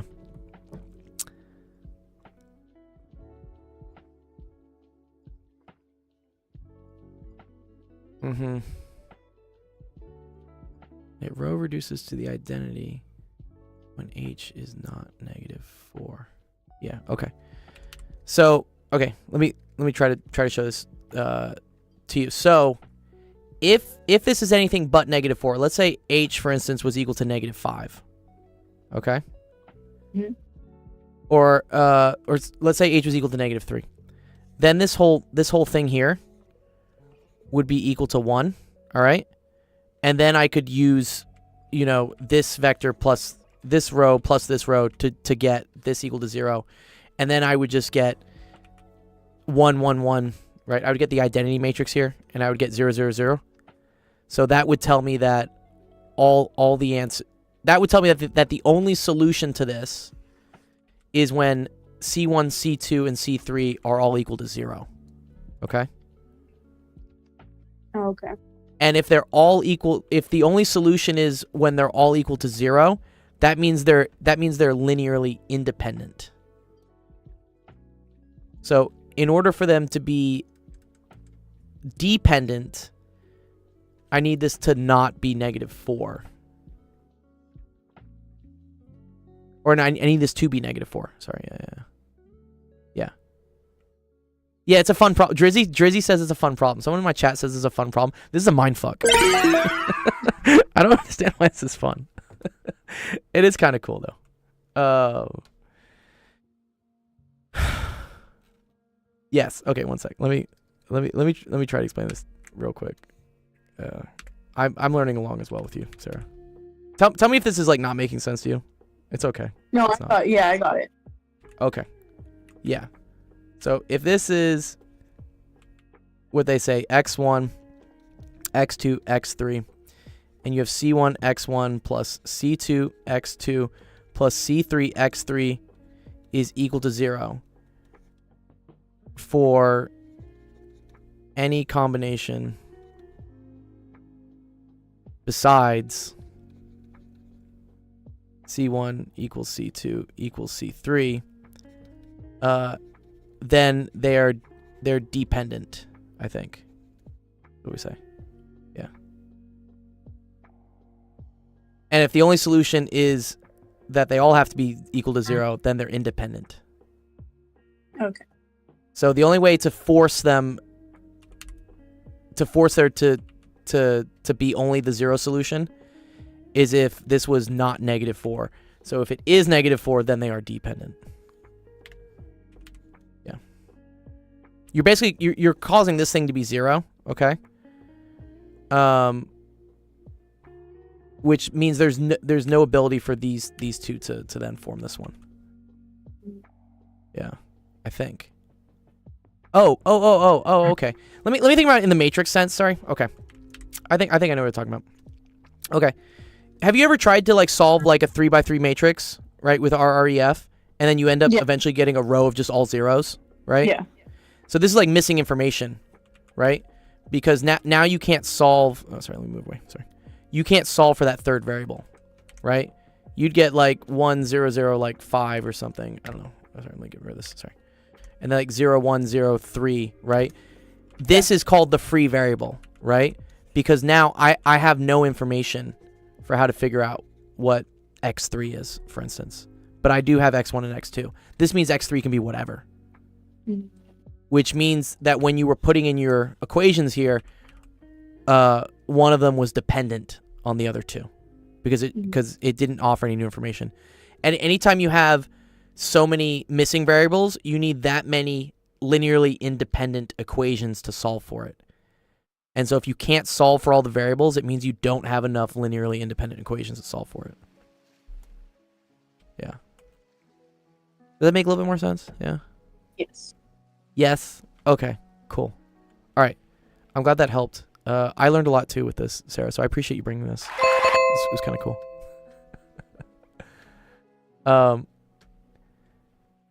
But yeah, let me know with other questions as you're going through this if you need help. Otherwise, Penn Center's he's a great resource. He's better at linear algebra than I am. Cool. All right. Nice. Good job to Sarah. Sarah gets point. Nice. Whew. I love linear algebra. It's my homie. Yeah, Penn Center loves linear algebra. He's the linear algebra king.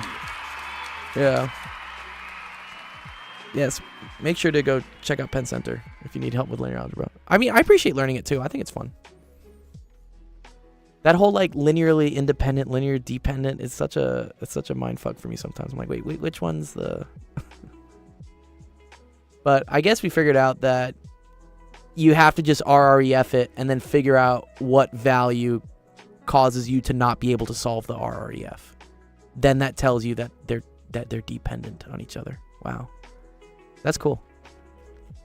I learned something new today. Sensation, did you learn something new for that? Sensation says no. I don't even know the basics, so no. It's okay. Matrices are super cool. Like, go away, Olaf. This thing we were doing, setting it up like a matrix. This is how you can do systems of equations for really big systems of equations. So usually in basic high school and stuff, we just have 2 equations and 2 unknowns. And we learn the elimination method. We learn the substitution method, right? Have you done those before? If you're solving like x plus y is this. Yeah, good. Okay. So when you extend it to a third variable, then things get interesting. And this is where linear algebra can really help, because there are techniques within linear algebra that allow you to solve these bigger systems of equations. And some of the terminology you use to describe whether you can solve them or not has to do with whether the equations are linearly independent or dependent. That's where it all comes from.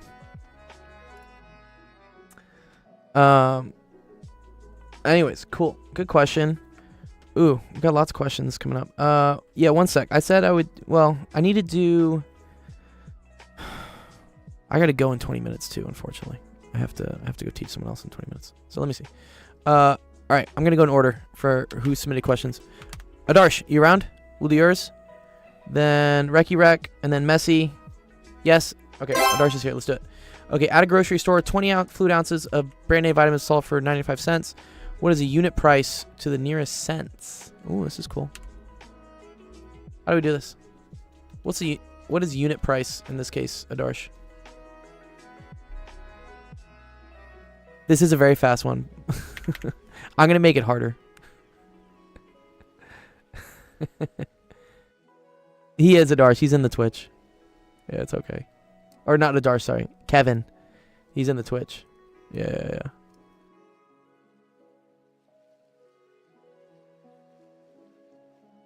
Yeah, unit price is usually... So I always like to look at just like what the units are. So that's usually like some amount, which is like dollars per thing. Okay. So in this case, unit price... And they tell you, they say price per ounce. Okay. That means you want dollars on the top and ounces on the bottom. That's price per ounce. So, yeah, you said 20 divided by 0.95. Not quite. Not quite. Because this is ounces over dollars. Okay. But unit price is dollars per ounce. So you want to do it the other way around. So you do 0.95 divided by 20. Yeah. Which, what is that? 4.5? 4.55? I think 4.55. Or 4 point... Hey, whatever, I could do it on a calculator. I'm just lazy today.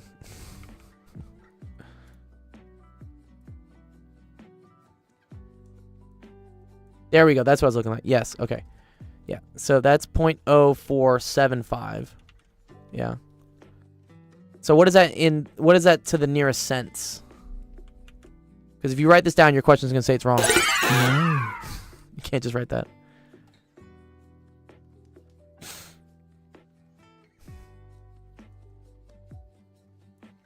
Five, yeah. Well, say 5 cents. 0.05 is in dollars. So you want to say 5 cents per ounce. Yeah, cool.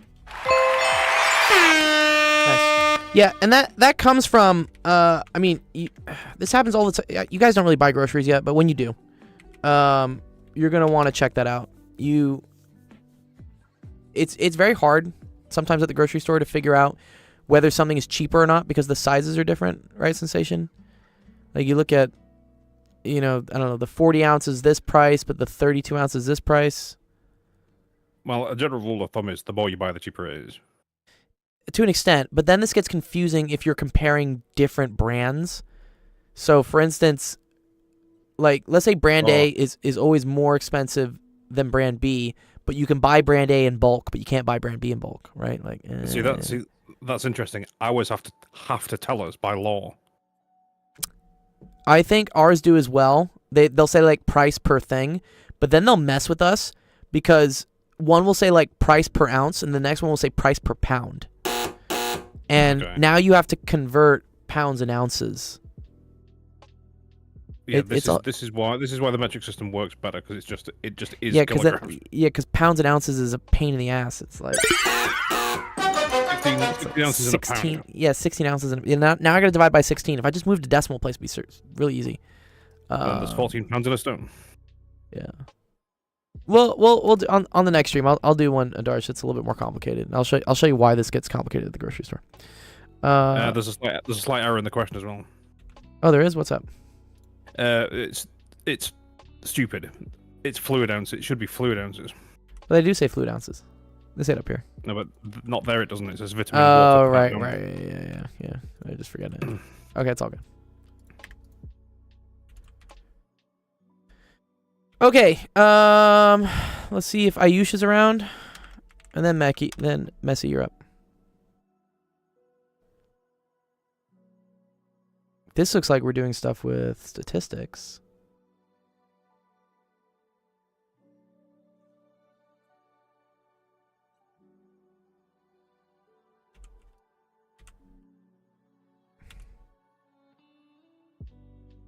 Okay. I don't see Ayush. Okay. What about this was Messi. Messi? We'll go bang bang.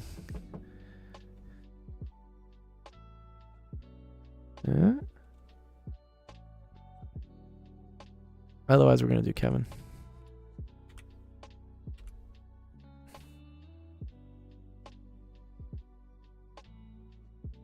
Oh, Recky's here. Okay, go back to Recky. All right, cool. All right, let's see. All right, two different research companies conducted a survey on the same issue. Company A used at a 99% confidence interval. Oh, I love confidence intervals. These are tricky. And B uses a 95%. If both companies used a sample size of 1,000, what does this imply about the margin of error for each survey? Ooh. Okay. So, do you know how a confidence interval works, Recky? So let's say, for instance, yeah, isn't this your question? Yeah, this is yours.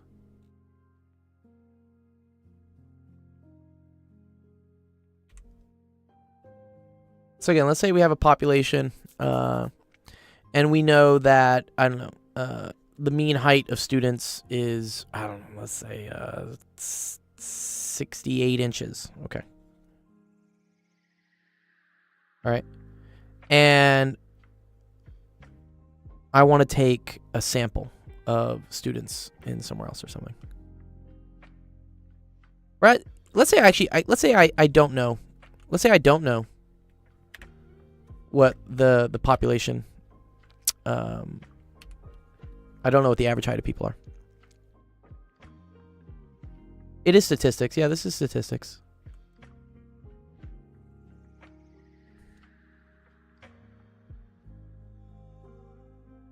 It's also kind of, I mean, it's not really probability, but yeah. Okay. Let's say you take a sample size of 1,000 people here. And you're trying to figure out what the average height of all the people are. Let's say this is all students, and let's just say this is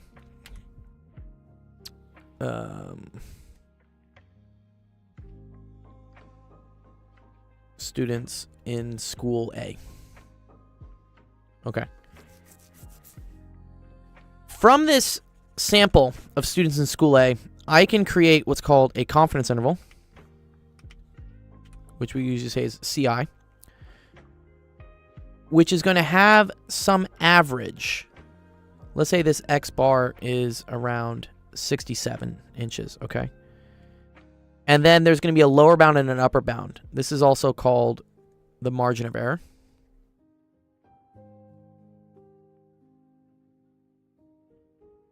And let's say it goes down to 60 inches and way up to 74 inches.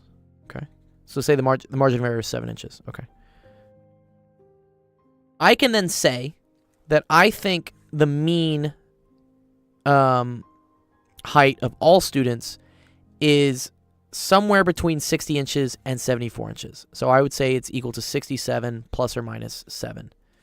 This is called the margin of error. Now, if I raise my, and this is based on like a confidence level. So I could say, for instance, I'm 95% sure that the mean height is 67 plus or minus 7. If I raise my confidence, let's say I want to be 99% sure. Okay. Now I have to increase the size of my window. Right? If I was only 95% sure that it was 67 plus or minus 7, 99% sure might be 67 plus or minus 14. This isn't exactly correct, but I'm just saying.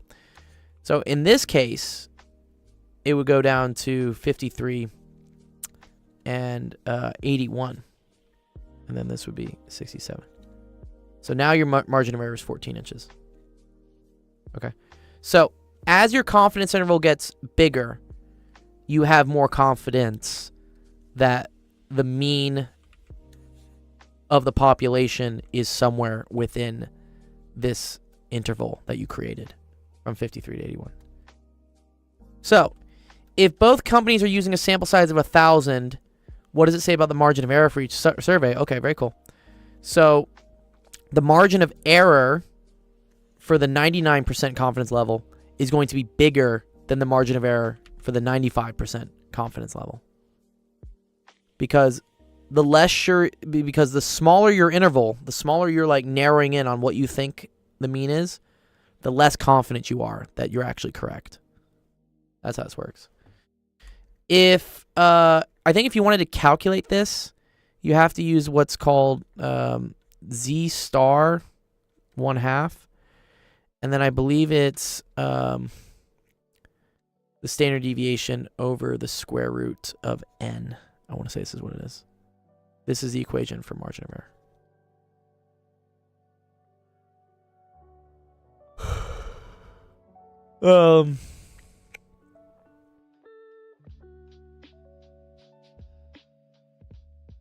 If they want actual numbers for this, let me see this.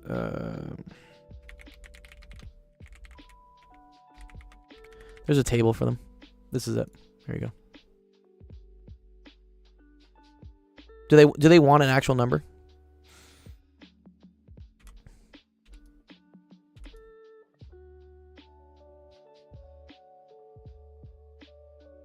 So this is where this is going to come from. So with 95% confidence, this number that multiplies by whatever, this stays the same, right? Because they both have a sample size of 1,000. We assume the standard deviation is the same. The margin of error for 95% is 1.96 times this number. But for 99%, it's 2.58. So you could say that the 99% is 2.58 over 1.96 times bigger margin of error. Okay? Because for 99% use 2.58, and then for the 95% use 1.96. Okay. If they use the same margin of error of plus or minus 2%, okay. So this is saying constant, okay. But one is using a bigger confidence level, right? That means they need to use more samples in order for these things to equal the same thing. So if you want the same margin of error, or the same size of your margin of error, in this case, they say it's 2%. It's weird for them to use percentages. Usually it's a number. They're calling this like 2%, like this 14 inches. Yeah, you can say that 99% confidence needs more samples than the 95%. As to the exact number, requires a bit of math. So you would say that, so 1.96, and then these are the same. So this is over this square root of n for the 95 has to equal 2.58 over the samples for the 99. So then the ratio of these two, so if I move this to the top, move this to the bottom, I have square root of n99 over 95 is equal to 2.58 over 1.96. Square both sides. And so n95 equals to 2.58 over 1.96 squared. That many number of times. N99. So the 99% confidence interval has to have this many times the number of samples as the 95% had. And so what is that number? Oh, don't depress the 0. Oh, what? My calculator just broke. One sec. Where's my calculator? Oh, that is the wrong calculator. We need the gold one.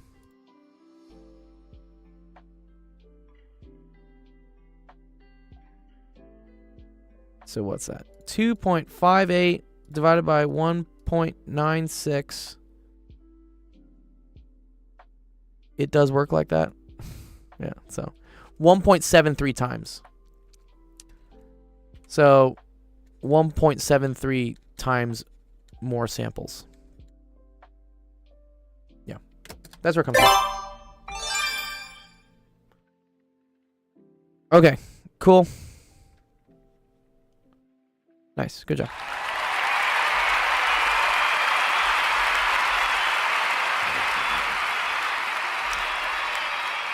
Well done! Well done!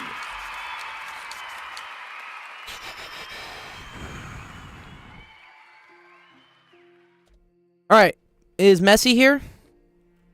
Or Kevin?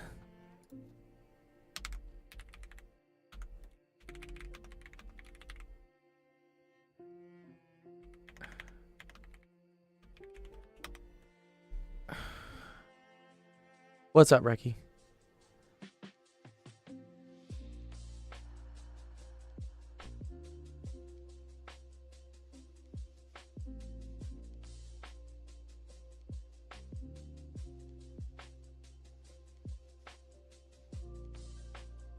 All right, Kevin, let's do yours.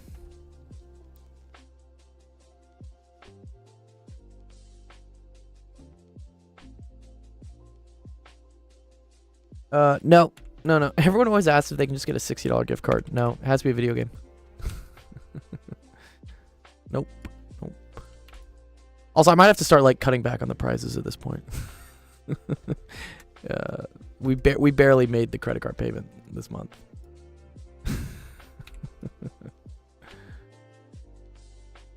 Yeah. Okay, find a recurrence relationship. Yeah, I'm already poor, but eventually the nonprofit becomes insolvent. Okay.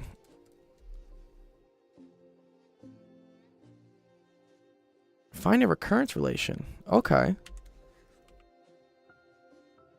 All right, see you, Ayush.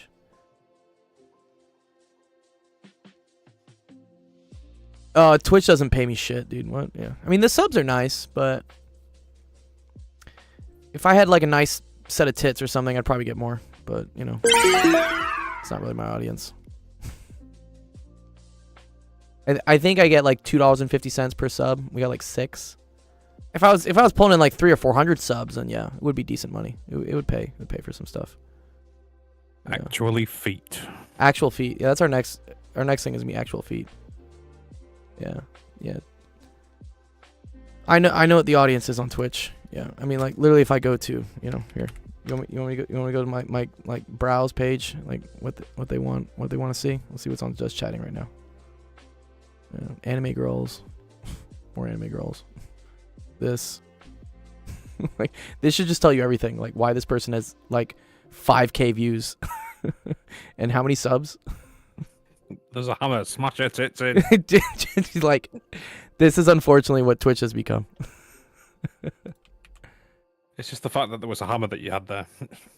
Yeah. Ads do stack up. No, dude. Ads pay pennies, man. If that. I don't get very much from ads. Yeah. Can't spell ads without age. Yeah. Also, I don't like the ads because they tend to mess. Like the kids are trying to learn, and then they get slammed with an ad. It like tends to mess them up. Ideally, subscriptions would be more. That's a way to, or you can. People can directly donate just on the page. No, I don't have anything from ads. Do you want to see my ads? I'll give it to you. I'll show you my. I'll show you my payouts. Yeah, ads. Yeah, not really much in ads. There you go. Whatever. 6 minute in ad breaks. Yeah. Yeah, not much from ads.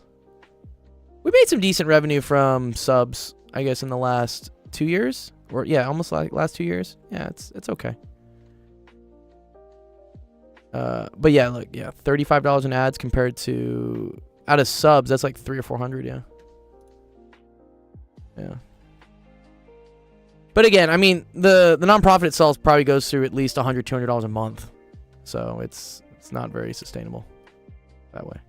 I need to get better at getting donations and grants and things. People need to get better at supporting you. Yeah, I agree, but it's okay. Because again, who's my audience? Sensation. It's mostly kids. Kids don't have credit cards. I have to go outside the stream to go get support. I don't expect the kids to donate, nor would I want them to. I mean, people can just support you without having to physically hand over cash. I mean, yeah, true. Numbers alone would give you the boost. Yes, or a nice set of tits. I'll buy you some plastic ones. Give me some bolt-ons, dude. Bolt-ons? Oh, damn, that's a thing on our mobile phone service.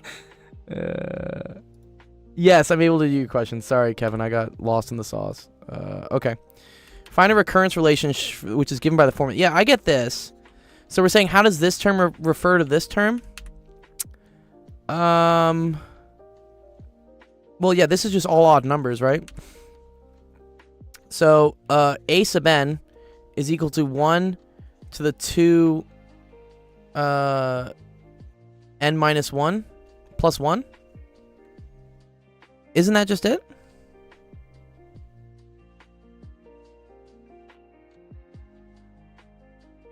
Or you could say this. Yeah, no, this is okay.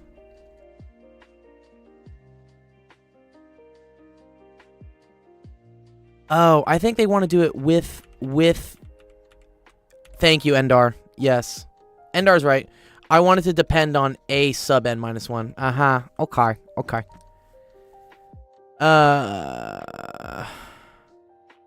So I want, for instance, 1/5 to relate to 1/3 somehow. Okay.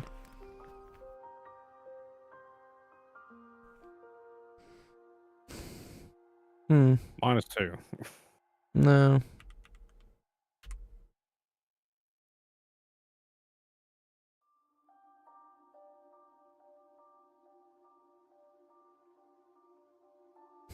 One-third plus a half is 1/5 plus a half is 1/7. No, we wish. No, 1/3 plus 1/2. Common denominators. So this becomes 3/6. Nah, it's a good attempt, Sensation. Yeah. 2/6. It's 5/6. Yeah. Well, it says icon at example 12. What is example 12, by the way, Kevin? That'd probably help me out here. See, the phrase icon at example 12 doesn't even make sense. No? Well, it says icon. What is example 12?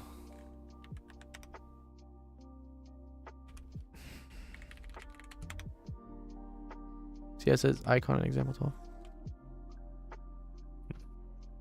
Page 170 of what as well?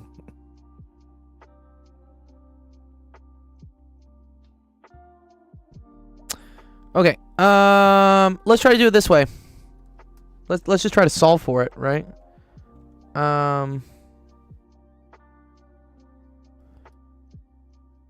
So a sub n is equal to 1, 2n plus 1, right? A sub n plus 1 is equal to 1, 2, n plus 1 plus 1, right? Because I want to figure out, like, what's the multiplier between these two. So that's equal to 1 over 2n plus 3, right?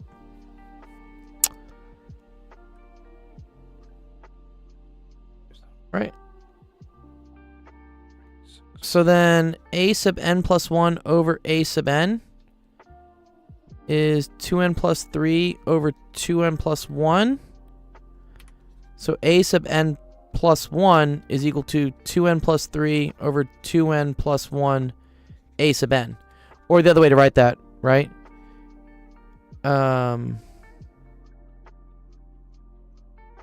Wait, do they want me to write it with n minus 1? Or can I just write it this way? Is this okay?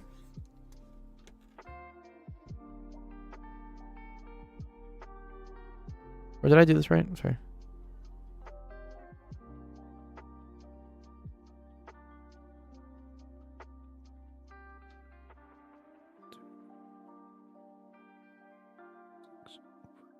Oh, I'm sorry, I flipped this.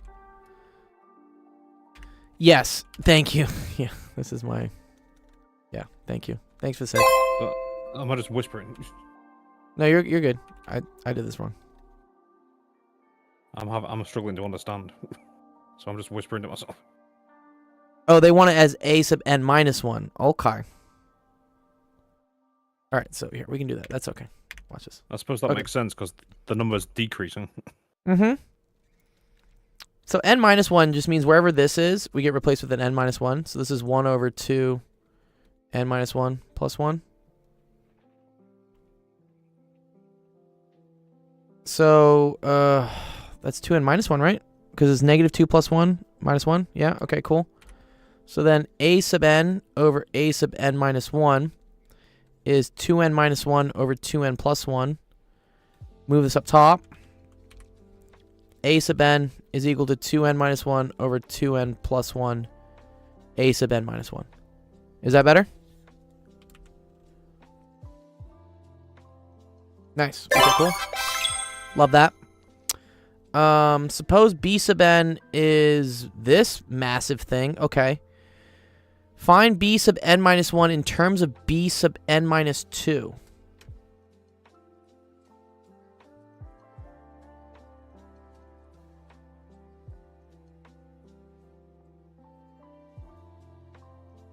Oh.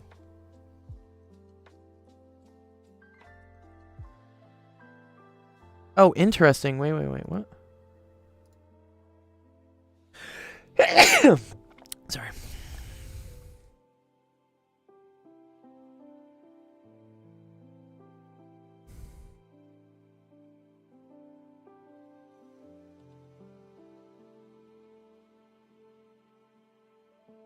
Oh, thanks, Mondo. Yeah, dude, that's dope. That's dope. Yeah, Mondo.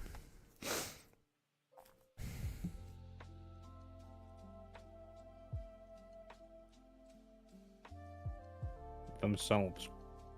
He says any of the kids are playing themselves.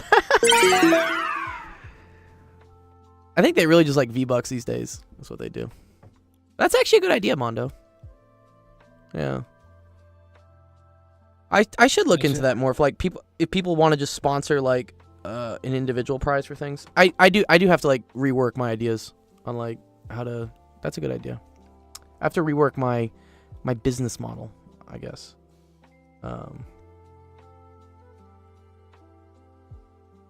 I think it makes more sense if I think it's about getting people who contribute to feel like they're more part of the experience, and I think having a specific prize sponsored by a person does that rather than just like throwing cash at like a general slush fund. Yeah, exactly. Yeah. Something on. That's why. So one of the prize tiers, Mondo, is that's why I make it a video game, because these kids will just eat V-Bucks for days, and it's I want them to branch out and play other games. Yeah. Otherwise, yeah, just more V-Bucks is just it's more candy. Yeah. No, that's a good idea, Mondo. I like that. Yeah, I'll think about that. Wait, this solution though. Oh man, it's ugly. How are they doing this? I've just thought of a really evil idea. What's the evil idea, dude? You ever heard of the series called Europa Universalis? No. What is that? It's like Risk, but taken to an absolute extreme. I mean, it's Axis and Allies. Oh, I know the game Axis and Allies. Is that what you're talking about? No, Europa Universalis 4 was the last one. Oh no, I know that one. But it's like Risk, but taken to the absolute extreme. It's proper hardcore tactical and strategy. Yeah. Even I have a hard time with that game. It's like Civilization or something, right? Well, no, because Civilization is nice and fun and easy, and this is just like you'd have to play it to know just how mad it is. It just hurts. It's an obvious German game built by Germans. You can just tell. Yeah, the Germans tend to like kill the fun out of things, I guess, right? Auf den Stein. 1 second. I have a student that wants to meet. Can set it up here. Yeah, get them to play the real games. 1 second, sorry. I can. So yeah, Mondo, if you want to chip in and get everyone a copy of Europa Universalis 4. I don't think I want to get gifts that the kids actually want though. The kids would actually play. That's my whole. It's fun. It's just really, really hardcore. Yeah. I always tell the kids I want them to get prizes that they'll actually use, but I'm trying to move them away from just consuming more V-Bucks for skins just constantly. Should move them away from playing pointless shoot 'em ups. Well, There I like are other Fortnite. games, you know.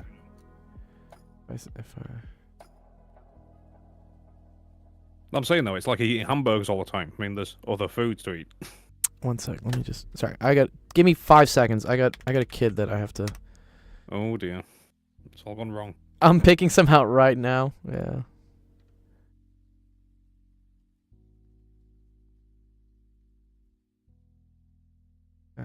It's all gone Pete on. Give me a second. Sorry.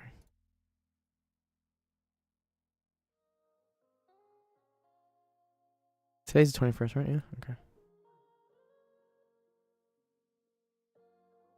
That's Stardew Valley. That's Stardew Valley. Yeah. That's a fun one too. Using online. What else is in my library? Astroneer.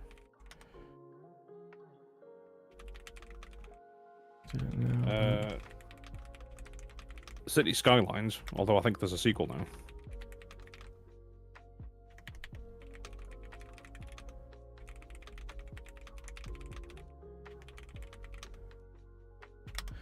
Okay, let me see, sir. Okay. I want to see what they did for this question. We will try to relate a sub n and a sub n minus 1 to each other. So they say, this is such a weird way to do it, man. What the hell?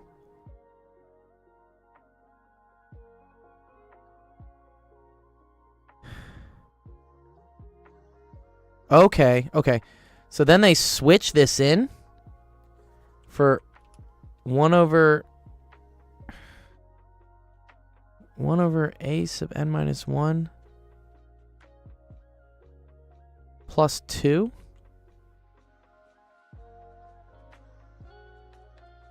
Wow. I get it. They don't want there to be any ends in there. Do you see that, Kevin? They just don't want any ends to ever occur. They want it strictly in terms of a sub n minus 1. which, okay. So then what you end up seeing here, right, is that 2n minus 1 is equal to 1 over a sub n minus 1. So now you can replace this, right? Because then 2n plus 1 is the same thing as 2n minus 1 plus 2. Okay?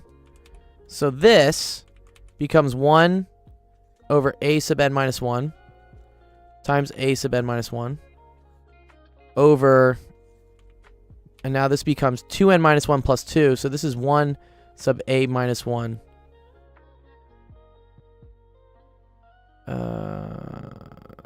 plus 2. Okay. So then this cancels to just become 1 over a sub n minus, 1 over a sub n minus 1 plus 2. Multiply through by a sub n minus 1. And you get a sub n minus 1 over 1 plus 2 a sub n minus 1, which I think is what the answer was. Yeah, okay, cool. All right, cool. All right, that's an interesting solution. I get it.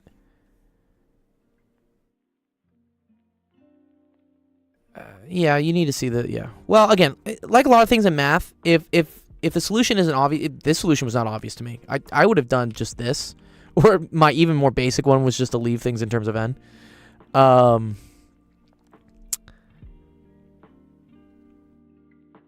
Seeing how it's done will help you do it in... Oh, you used to be able to buy... Yeah, you can't gift games anymore, yeah. Or can you not, Mondo? Yeah, I forgot. Also, Mondo, the kids have to be on Steam. That's the other issue. A lot of these kids are on like PlayStation and Xbox, which is again why V-Bucks is the easiest, because it's the lowest common denominator. It applies to everything. Yeah, then you have to be friends. Yeah, and then what happens when I'm friends with all these students on Steam? Yeah. But I like where your head's at, Mondo, with the sponsoring prizes. I do like that. I got to think about how to do that, so that it's, again, personal, but still also able to distribute. I used to have, like, donated physical prizes. People would give me, like, keyboards and stuff. But then a lot of these kids, their parents don't trust me to mail things to them. So then I can't mail them anything, so it doesn't work. You should just leave that to me. Yeah, we'll leave Sensation just to show up at their doorstep with like gifts. Yeah. I'll just kick the office hinges and just say, "Is it alright? Sit down." Here's your fucking gift.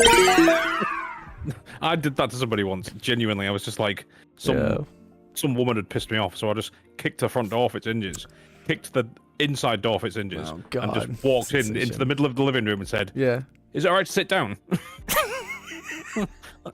Disqualified. Dude, what? You do that in the U.S., dog, you get shot. Well, let's just... Yeah, I know, yeah. It wouldn't be me that would die, that's all I'm saying. Yeah, or the Nick Fuentes thing, right? Nick Fuentes, when the woman went up to this guy's door and he, like, pepper sprayed her in the face, like, right away. Fucking wild. Who's Nick Fuentes? Nick Fuentes, he's the America First guy. He used to be a big Trump supporter. Then he's not now he's anti-Trump. He flops all the time. He's a little weasel. This guy, Nick Fuentes. All right, sorry. I think the word is grifter.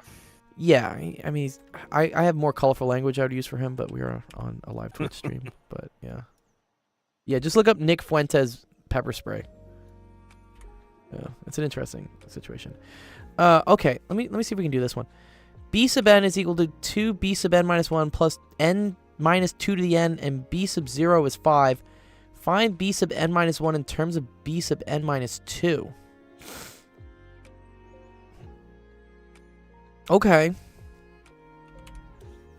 So let's just do this. Let's just plug in n minus 1 for n, right? So b sub n minus 1 must be equal to 2b n minus 2 plus n minus 1 minus 2 to the n minus 1.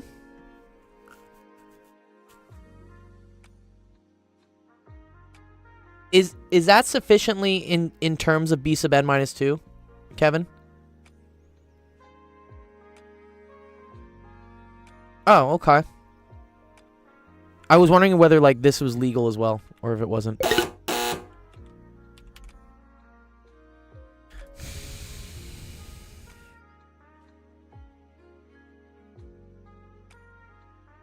Right. I've read the report now. Yeah, do you see it? Yeah. I mean, if somebody comes to your house yes. and you pepper spray them, then you shouldn't be in trouble. I don't have to agree with what the guy has done or anything. Just no. Yeah, the issue is that If like you come to somebody's house looking for trouble, then you deserve to get fucked up. I agree she was looking for trouble, but legally it becomes kind of a tricky point of if someone innocently like knocks on the wrong door and you get shot, that's like not cool, right? Right, but it won't be that simple, though, will it? Yeah, Just like if come some to his kid, door like if shouting like abuse some, at him. yeah, this person was obviously looking for trouble, but we have laws in place that you're not allowed to attack people for ringing your doorbell. Well, again, that's fair. I just mean, I know. if someone comes to your door screaming at you, let's fight. Yeah, I don't think she. afraid. I think she was just literally just ringing his doorbell is the issue. Yeah. Well. Yeah, and pepper spray is assault unless provoked. It's like punch. Yeah, yeah. You have to feel like you're. In America, we have this. You're allowed to defend your stand your ground, defend yourself, if it's matching the damage that's being threatened towards you. Like you're not allowed to shoot someone if they're just, I don't know, yelling verbal insults at you. Honestly, people in the US would not survive here. Yeah. Well, because if you walked up to somebody's house, and bearing in mind we don't carry guns or have pepper spray, in fact, we're not allowed any of these things. If somebody came to your house screaming at you, you would be slapped into the fucking concrete. Yes, I know. That's how y'all do things in the North. Here in the U.S., we have too many lawyers. Lawyers mess everything up, dude. Well, lawyers try, and then we kill the lawyers. Yeah. Well, our lawyers are very rich here, I guess. How do you identify when you need a sub or not? I mean, that's a good question. Because here, right, when they said find I guess a recurrence relation can't have N in it. It has to have just the terms. I think that's maybe the definition of a recurrence relation. Kevin says, in the UK, I've seen a random person having said he's been shot, but was not at all, but was freaking out. Yeah, you can't really get shot in the UK. They don't really allow guns there. Yeah. I mean, you the can, only people but... that have the guns are the kinds of people that you don't want to have them. Exactly, right. Find B sub n in terms of B sub n minus 2. Okay, so for this one, I believe we want to use this again. So B sub n is equal to 2 B sub n minus 1 plus n minus 2 to the n. But B sub n minus 1 can be written in terms of B sub n minus 2, right? So this whole thing can be put into here. So now you have B sub n is equal to 2. And then it's 2 B sub n minus 2 plus n minus 1 minus 2 to the n minus 1. Right? Plus 2. Wait, where am I getting? Oh, plus n. Sorry. I'm getting tired.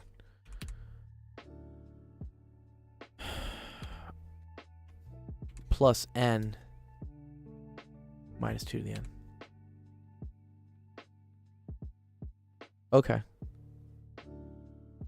And I think that's it, right? So that's 4 B sub n minus 2 plus 2n plus n, so plus 3n minus...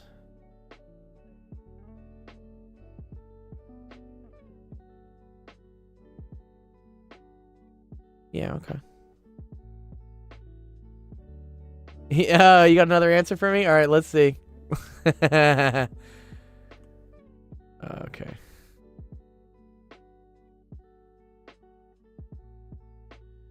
Okay, cool. So we got the same answer for this. That's fine.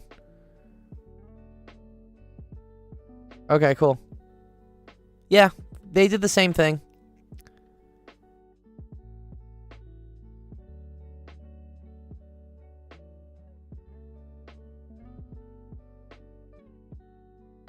Uh-huh.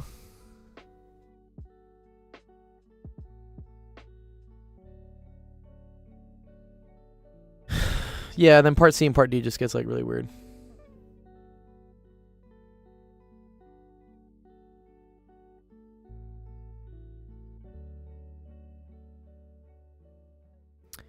Yeah, that becomes seeing a pattern, I guess is what it is, right?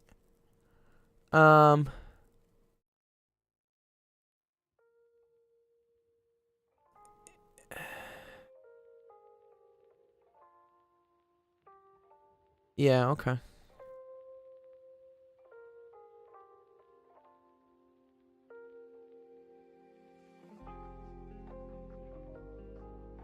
Where summation formulas, wow. Yeah, okay.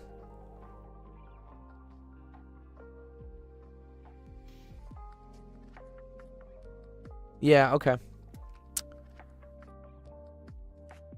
What is connect math? Is that something? Alright, this is, yeah, okay. The more aggressive people have rugby balls kept by the door? Really? Start hitting people with rugby doors? Rugby balls? What the fuck? Okay, so notice what they're doing here. Let me just like kind of show you what's happening. So this right here is summing an arithmetic series, which is a sub 0 plus a sub n over 2 times n. That's where this comes from.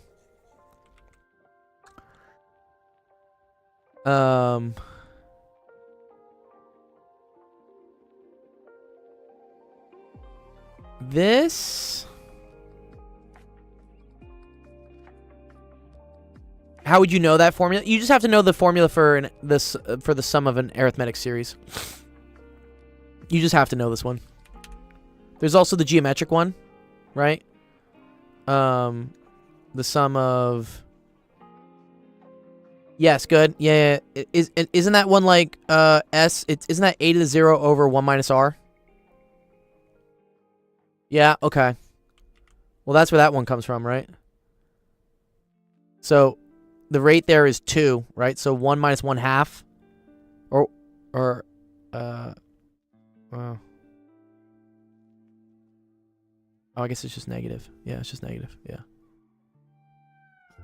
Yeah, so that's what replaces this one. So yeah, this is an arithmetic series, and then this is a geometric one. And then this, yeah, B0 is 5. That was said earlier in the question, right? And then you just recognize that this is just 2 to the n.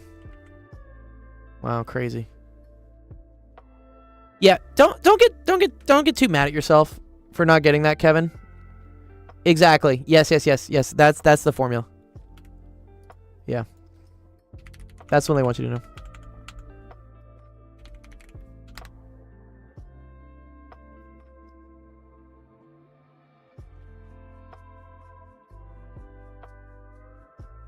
Cool.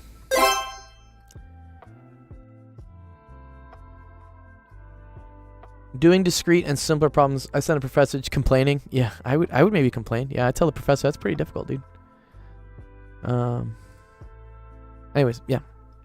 Looks like I got QV. I'll do your question, and then we'll wrap up the stream. But yes, you're very welcome, Kevin. Thanks for bringing these questions. They're fun. I appreciate you having the solution so I can understand them with you. Well done. Yeah, all good. What's up? What's your question, Kev?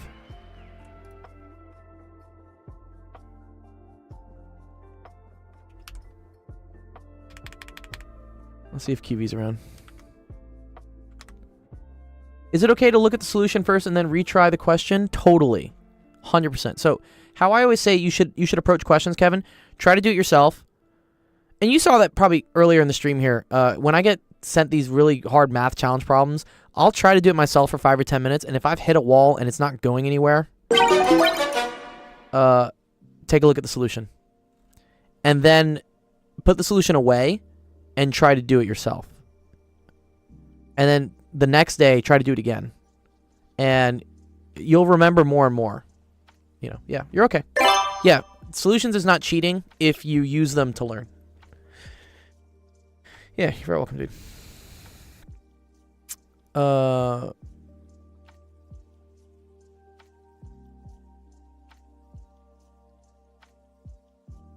Yeah, but the thing is, Kevin, there's only so many questions they can ask.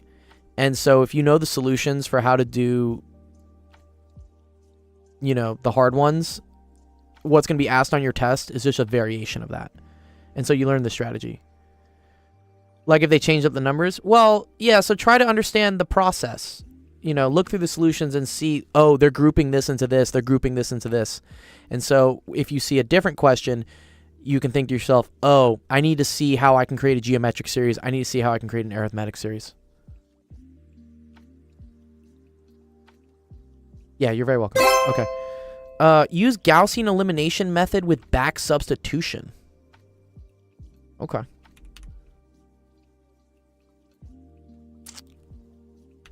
I don't know exactly what that method means, but whatever. Okay. I'm going to write this as a matrix. 2, 3, minus 5, minus 3, 23. Damn, this is ugly, dude. This is a 4 by 4. F's in the chat, dude. Pay respects, bro. 3, 1, minus 1, minus 1, 12. Negative 1, 2, 2, 2, negative 21. Okay.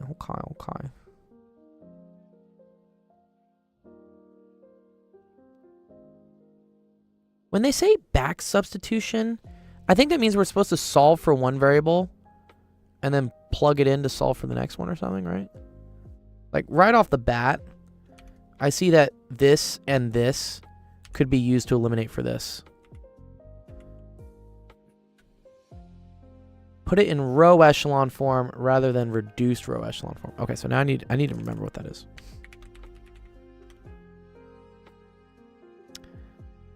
Ooh. Yes. Okay.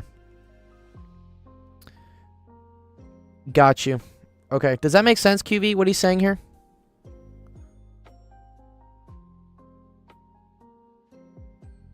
Yeah. So if we can get one variable in, then we just keep... Go away, Olaf. Then I just keep plugging them back into each other.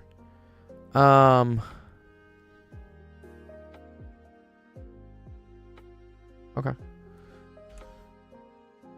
So off the bat, I see if I do... I want to like use this to isolate for this. I feel like that would be cool. Or, yeah, you're right. I'm just trying to get this by itself. How do I do that?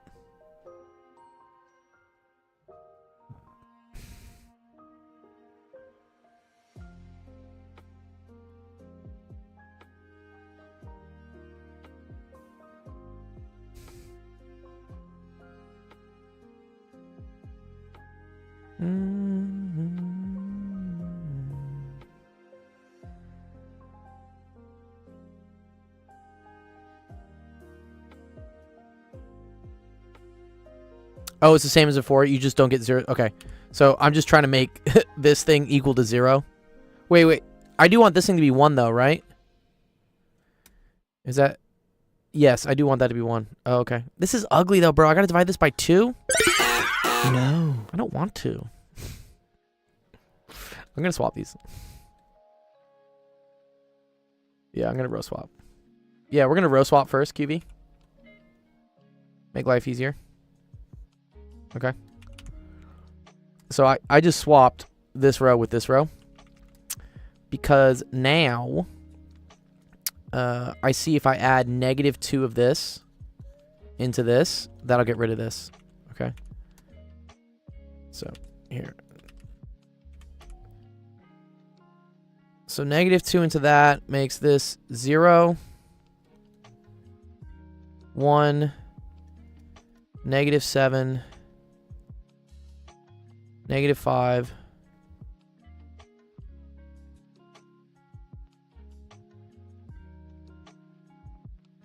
You did something with an augmented matrix? I mean, this is an augmented matrix.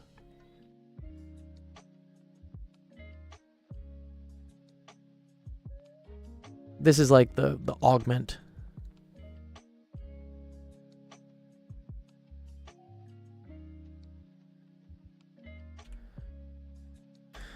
Because then I'm going to do -3 of this into this.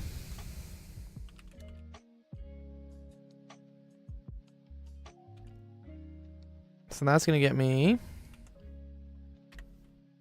0, -2, -4, -4, 30. Okay. And then I'm just going to add this one into this one.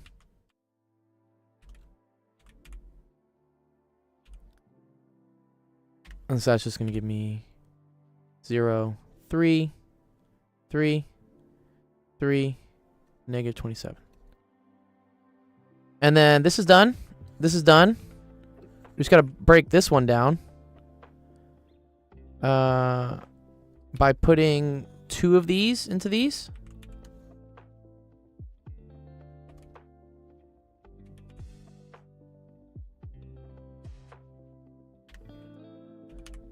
So that's going to give me 0, 0, -18, -14, 60. Wow. 100. And then I got to put 3 of these, -3 of these into this.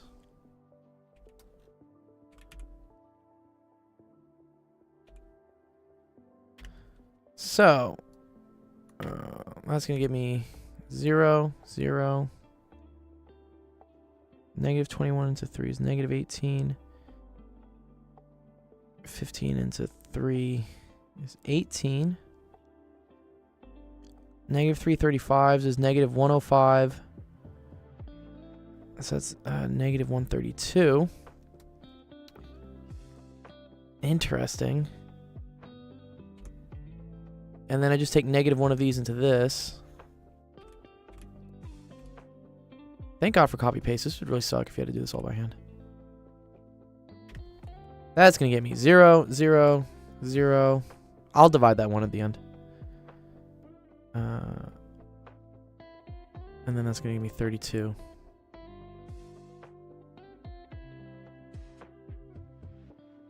And that's going to be -232? Is that right?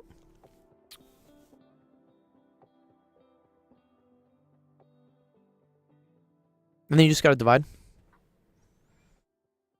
Does 232 and 32 work?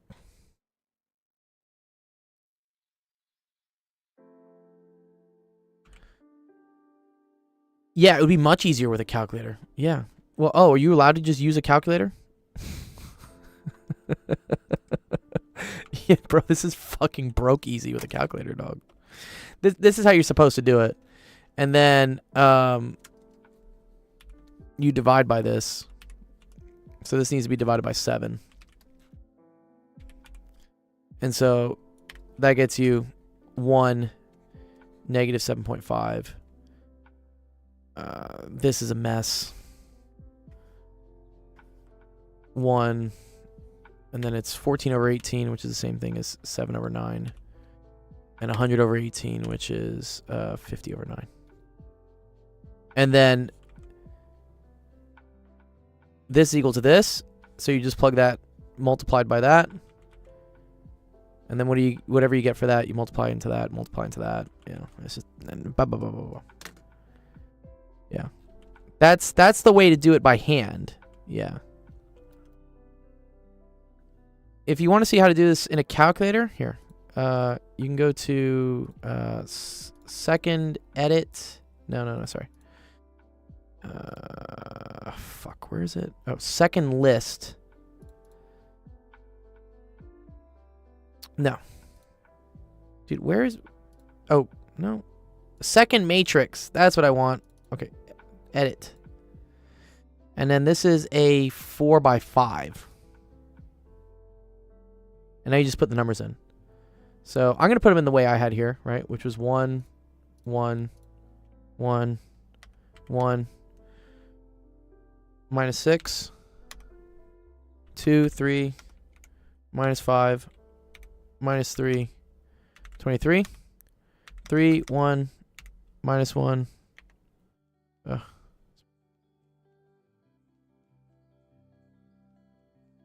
minus 1, 12. Minus 1, 2, 2, 2, negative 21. Okay, great. Now watch. If we do some math on this,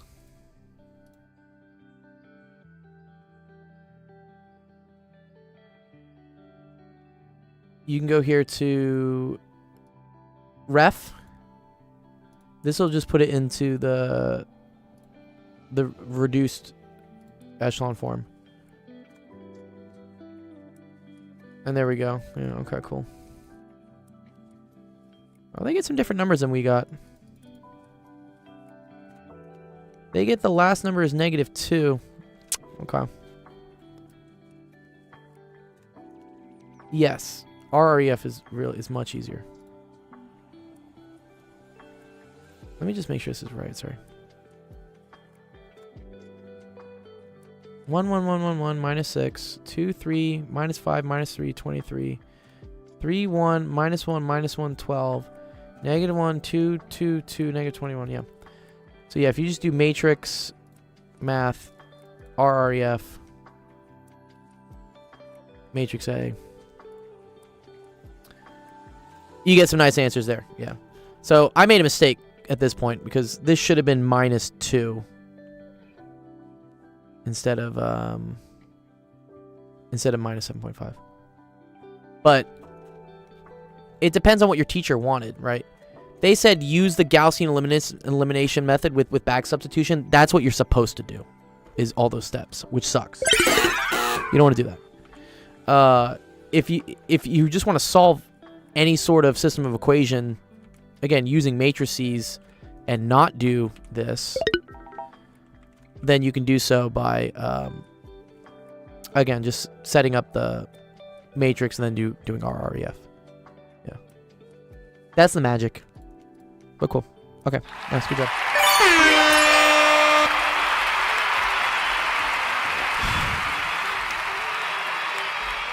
Yeah, you're welcome. Okay, cool. All right. I got to go teach another student, so let's close out the stream. Thank you everyone for coming to office hours, actual education day. Had a fun time working with you guys. Appreciate you, Endar, and everyone else, Obi, all you awesome guys in the stream helping me out. I know Obi streams. Endar, do you stream?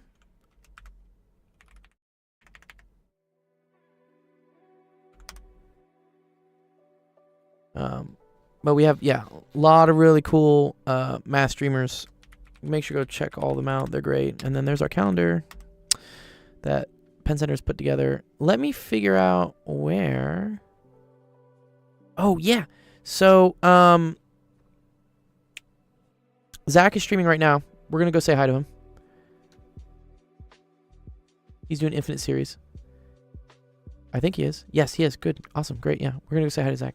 Our next stream will be tomorrow. This will be an hour later, 5 p.m. Pacific, 7 p.m. Central, 8 p.m. Eastern. Come on by, get help with your math and science and stuff. Otherwise, that's kind of it. Nice. Indeed. Oh, thanks, Drizzy. I appreciate the follow and stuff. Okay, cool. All right, let's go say hi to Zach. Have a wonderful rest of your Tuesday. Back to updating Syllabi. Yeah, good luck with the Syllabi, Endo.